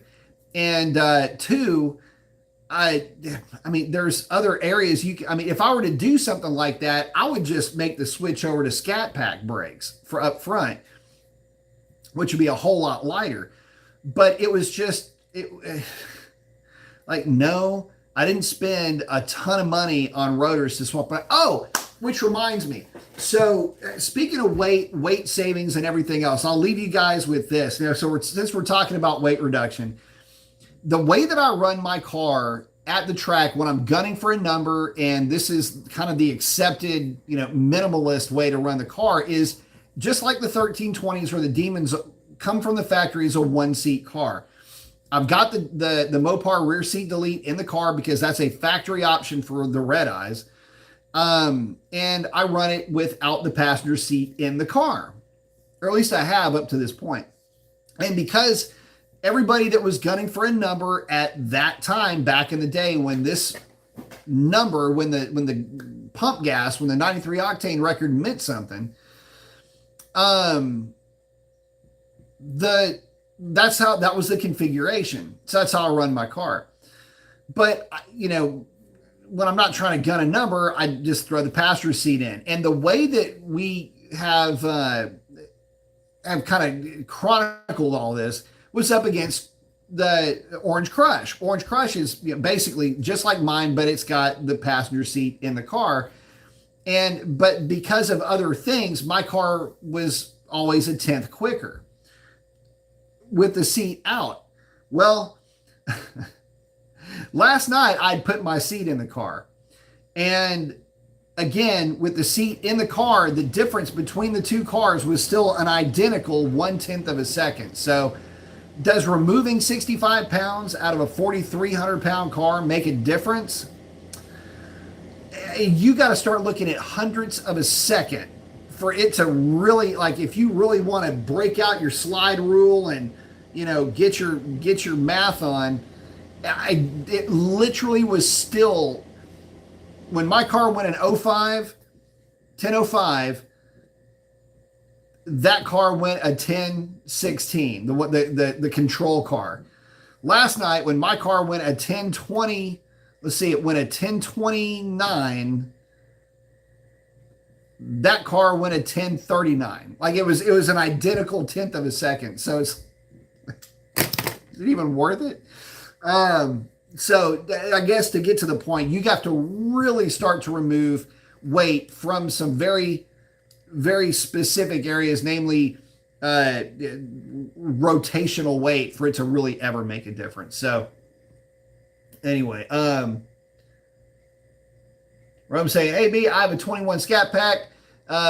It keeps the smiles, keeping the miles low worth it, or should I just drive the damn thing?" So asking if keeping the miles low matters. It's just drive it, man. Burn the tires off of that thing. Who are you saving it for, man? Drive it. It's meant to be driven. Just if you're gonna drive it hard, maintain it heavily. You know, oil changes every 4,000 to 5,000 miles. Make sure you're staying up right there with all the maintenance items. That car will serve you for a long time. Have fun with it. But let's see. Anthony's saying Hellcat Charger that makes 1030 wheel horsepower. What's best diff, 309 or 262? No prep track with Mickey Thompson ET Street 315. What's my take on it? Buck 30 rear wheel is real common, man. And most of the guys that are running Buck 30 run 262s. It's going to depend on, you're running the 315s, but you don't have, you're no prepping it. So you don't have the luxury of being able to take advantage of a 309. Plus, your trap speed should be such that a 309 really isn't going to help you. I know that some of the really fast guys for a while were still sticking with 309s, but in my opinion, on a no prep situation, 262 is going to make life a little bit easier for you just in general. And really, to be honest with you, at a buck 30, I'll put it like this: anything over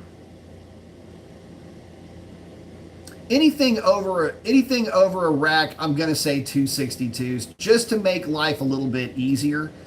The cars, put it like this: the red eyes that I know of that were in the 900 to 1,000, basically right there in your power level. One of the issues that they would have with the 309 was that it was just a little bit too much out of the hole. And it was really more of a factor of trying to dial back the launch on those cars, and then try to take advantage of the gear multiplication through basically mid track. That's where you would gain all your real estate. It's too much of a headache, and there's not enough of a benefit to it. Plus, 262 is just a really good all-around gear in general, with the transmission ratios that come with the HP 90 or 70 or anything. So yeah, anything around that 1,000 horsepower mark, stick with the 262. I picture like this: most of the guys that had 309s, once they evolved the car into that 1,000, 1,100 horsepower range to the rear wheels, most of them make the switch back to 262s. Oh, Scott was saying it all adds up. Oh, for the race prep. That's how I got my 10, and I love my car the way it is. Drove it on 3,000 mile road trip like that, sitting in the courtesy seat and all. And that's the thing. That's what you did with yours to get it there. And that's why I said it's all about race prep. And if if it is an agreed to set of rules, then and it's agreed to set of preparation, then go for it. Listen, if the goal is to run a number with a specific engine configuration, in other words, no tune, unopened 392 or Hellcat combination or whatever, then yeah, you go that route. But the cool thing about you though is that you've documented everything that you've done, and you've been an open book with everything that you've done with that car. So I mean, if anybody has anything negative to say about Scavenger's approach, you're just not as dedicated as Scavenger. I mean, you got a problem with yourself, not a problem with Scavenger, if you've got to complain about how he's gone about doing his business by running a number. Because that was the goal, and there isn't a governing body saying that you can't do it. So absolutely do it. With us, it was just an agreed to set of parameters. And it's just with the Demon guys, the Demon guys took it to kind of a dark place, you know, because the thing is the Demon guys took it to a dark place because there were some people that were trying to be cute about it and trying to hide what they were up to.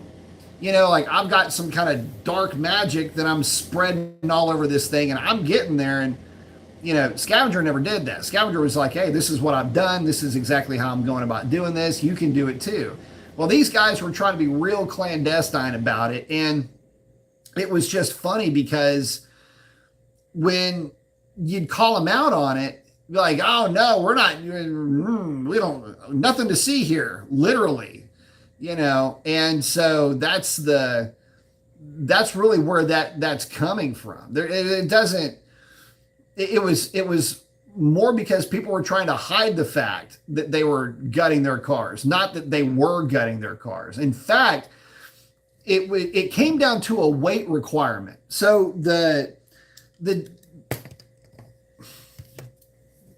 so when Ray and I initially set the Demon record at 978, and I say Ray and I because it was kind of a team effort on this deal. I had to kind of talk him into pulling stuff out of his car.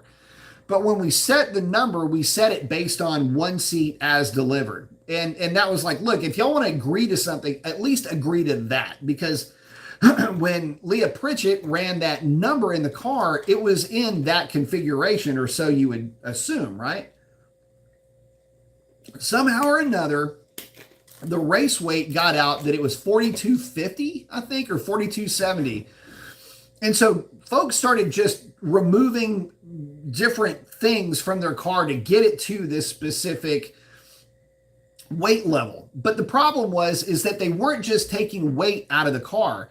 They would be running beer can rims, those super duper lights, like the kind that you literally can't drive on the street because they will warp. Okay, that's the kind of wheels that they're running.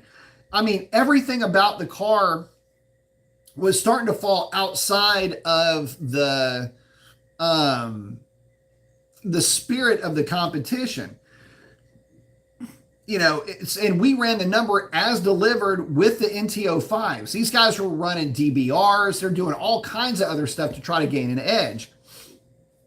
And so really that's where all that came from. It was just funny because, you know, they were trying to get to this weight number. And then it was like, well, why are we even bothering with the weight number? It's probably fictitious anyway. And she probably ran the number in like, you know, negative, the number keeps getting bigger. It's like a fishtail, right? So it was like, well, it's negative, you know, 1500 DA, and then it's negative 2000, negative 2500. It's like, oh my God. So anyway, whatever that number was, they just tanked right bottom on it anyway. So that's where some of these numbers were coming from.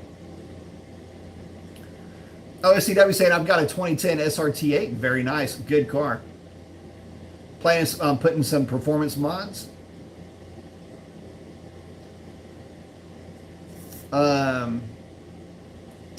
So I'm saying cars aren't meant to sit, they're meant to be driven. Oh, he's got the cadence. Like it. Especially if it's Scat Pack. The thing is, yeah, you got to drive them. And if you got to, no matter what, that's the big part of it. Just stick on top of your maintenance. Oh, Anthony's talking, I think, about the gear. Yeah, yeah.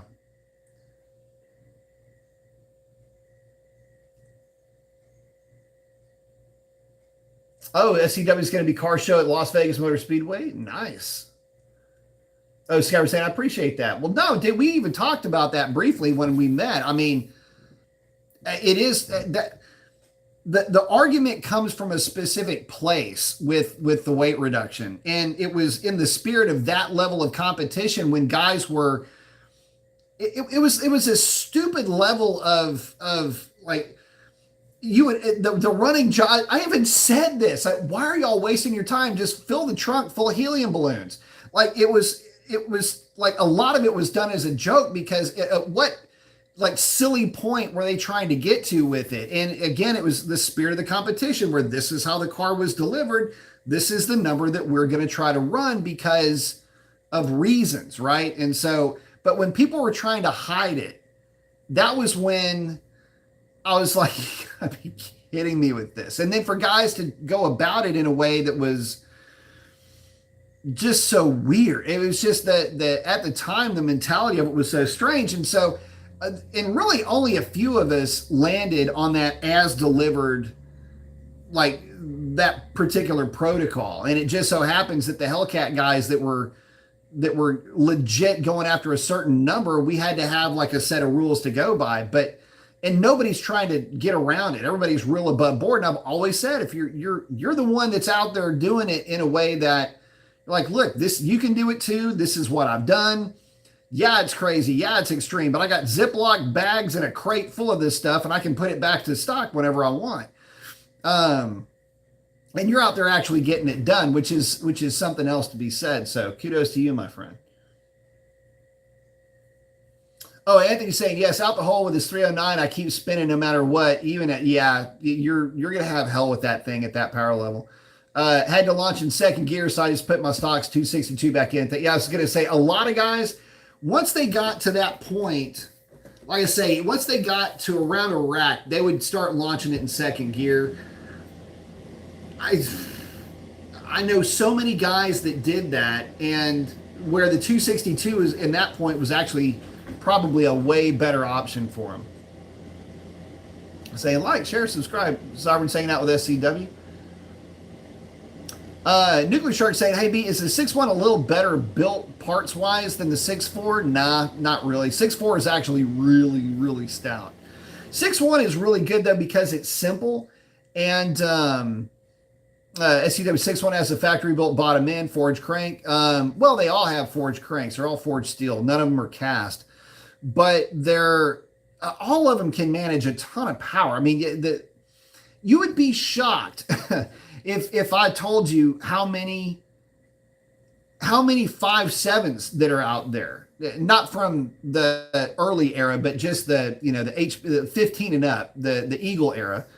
How many of those 5.7s are out there running around on the truck scene, making a whole lot of guys wish that they'd have bought a truck? I mean, there's a lot of 11-second trucks running around down here, and yeah, they're getting a lot of it done through a torque converter, but even taking the torque converter proposition out of it, they're still, mid to low 12-second trucks. And they run that on the street too, on drag radials. So, yeah, you can get out there and they will run like that practically indefinitely. Oh, Nuclear, yes, it does have a forged crank. In fact, the 392 crank is a pretty sick upgrade if you decided to build a mild stroker Hellcat. Yep. You can always go 392, bottom end, rods, pistons. Secrets. See, all mechanical, no MDS, no VVT, no cam phaser. Yep. That's what makes the 6.1 so nice. John's asking, if you put drag radials on a red eye like a Demon, will it run similar times to the Demon? It will run identical times to the Demon. Scavenger saying, God, helium balloons, never thought of that. Man, I'm here for you, brother. Anything I can do to help.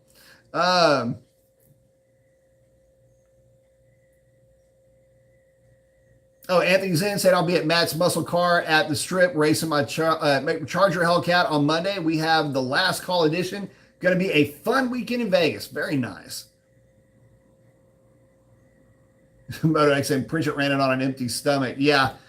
Well, I mean, like I say, and that's one of the things that we were really kind of trying to dissect at the time was like, look, we got to, we'll get the car down to just how it was delivered. Let's see what the thing really runs with a full size human being behind the wheel. And that's, you know, that's really what we were more interested in is what will the thing run in real conditions with a real person behind the wheel. And 978, and that was with the F8 green car. The 977 was run with the Redline red car. So those are probably the two, and people still talk about that to this day. Nuke saying, I bought a 13.57 Ram Sport a few months ago, regular cab, short box. Would a high Ram poly intake work well on this truck along with long tubes? No, it won't. Do not put that intake anywhere near your truck. Don't even put it in the bed of your truck. Just drive around it if you see one laying on the side of the road. The reason why it won't work that well is it kills bottom end torque. And although great for making horsepower, if you want to make a lot of horsepower, that is just a part of the build. It's not going to help you. What you'll really need is high Ram, just like what we were talking about earlier. High Ram, 080 push rods, PSI 1516 springs, cam to go along with it. High Ram's going to want to rev to about 74 to 8,000 RPM, so you need a cam that's going to accommodate that. At least 1 7/8 long tube headers. 3-inch Y pipe. That whole bit is going to have to be sorted out before you even consider. So it's just part of the build. It's not a single portion that gets you where you need to be. The whole thing has to work in concert. Without it, it's not a good combo. And just remember that your stock manifold is actually not that bad.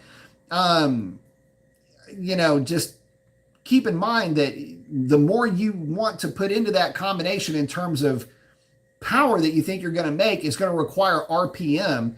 And that's really about the only time that manifold doesn't work. But again, with the trucks, I mean, I know that Matt Ficus just had a customer run mid to low 12s with a 6-speed truck. And it will do that all day, every day. And that's just a cam and exhaust. Ryan's in.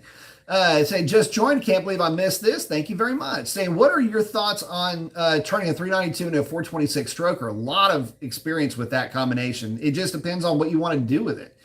See, the problem is it's only about a 10% bump in displacement, right? So you're not going to get what you think you're going to get out of the combination by just going with stroker bits. It will make it much more responsive if you keep the stock intake manifold, but most guys, when they make the switch to a 426, are expecting big horsepower numbers. And so in that case, you got to make a determination of where you're going to be driving this thing the most. Is it a street car? Well, if it's a street car, 426, an application appropriate custom camshaft, I would typically spec something in the, like the low 230s. On the intake side for something like that, for a street application. Nothing too nuts, right?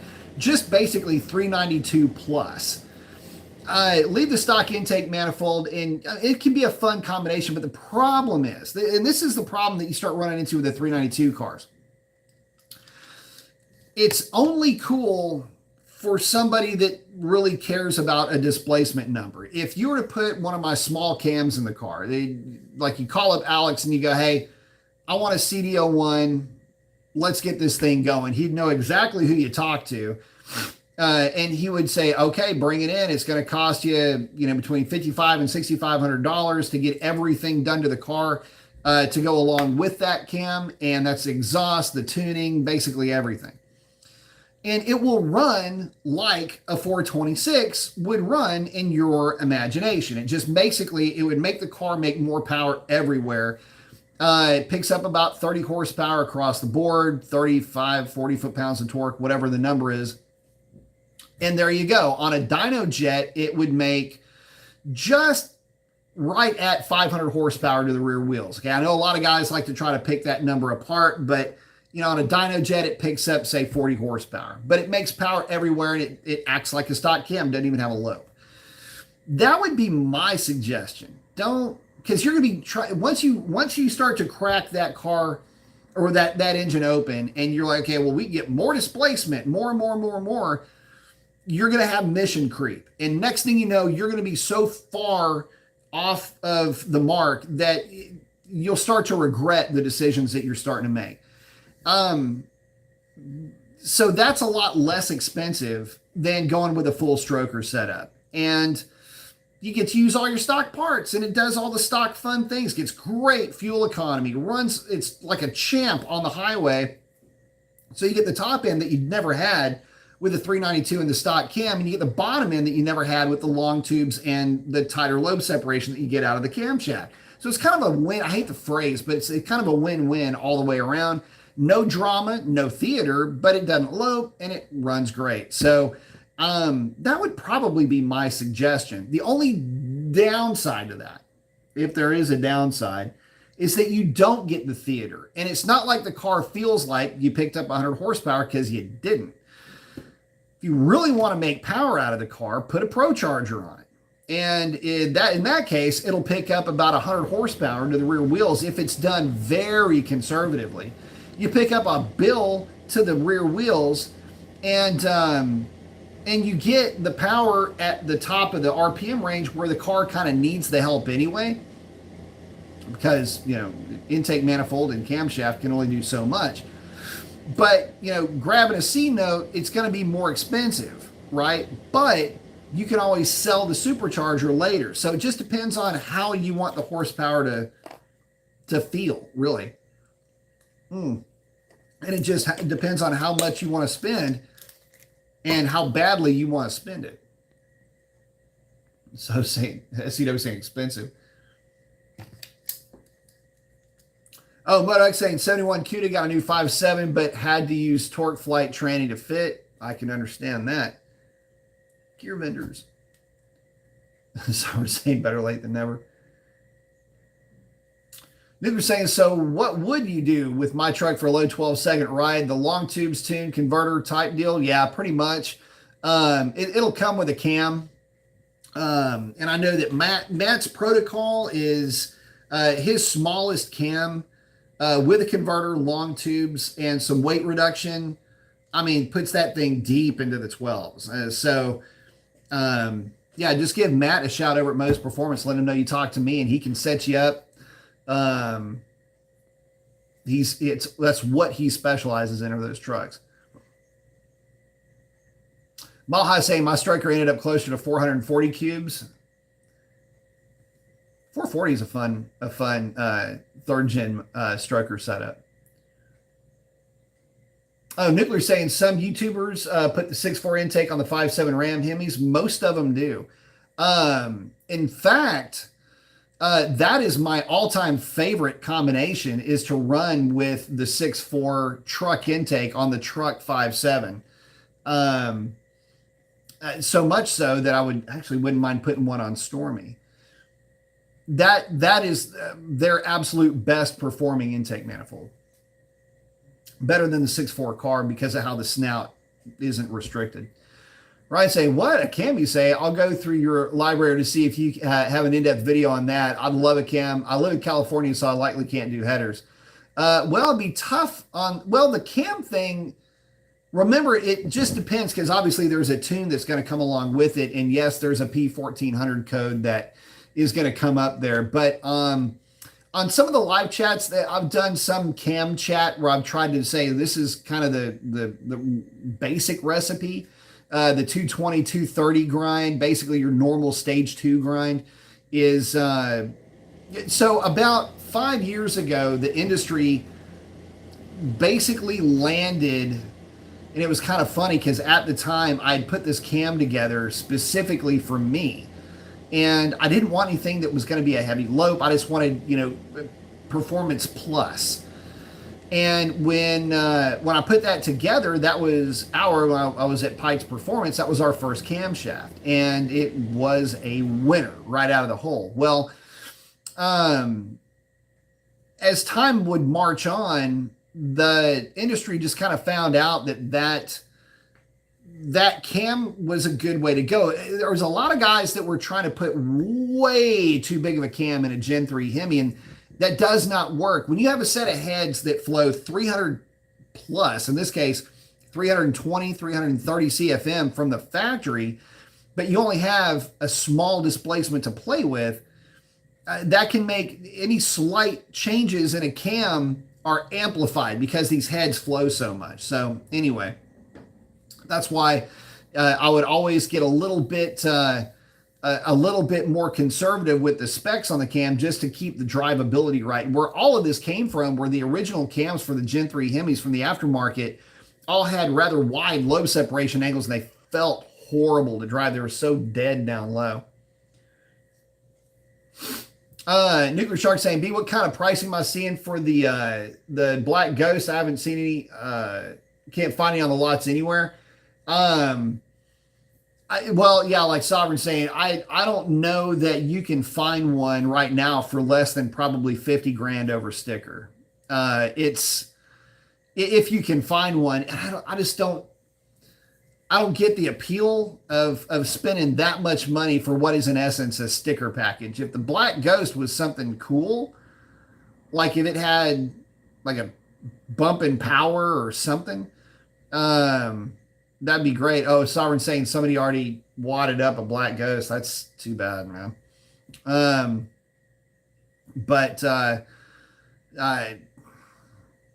You know, it's one of those things where none of these last call cars are really anything to write home about, except for the Super Bee, which is the Charger. It's a 1320ized Charger, which I think is a great idea. I love it.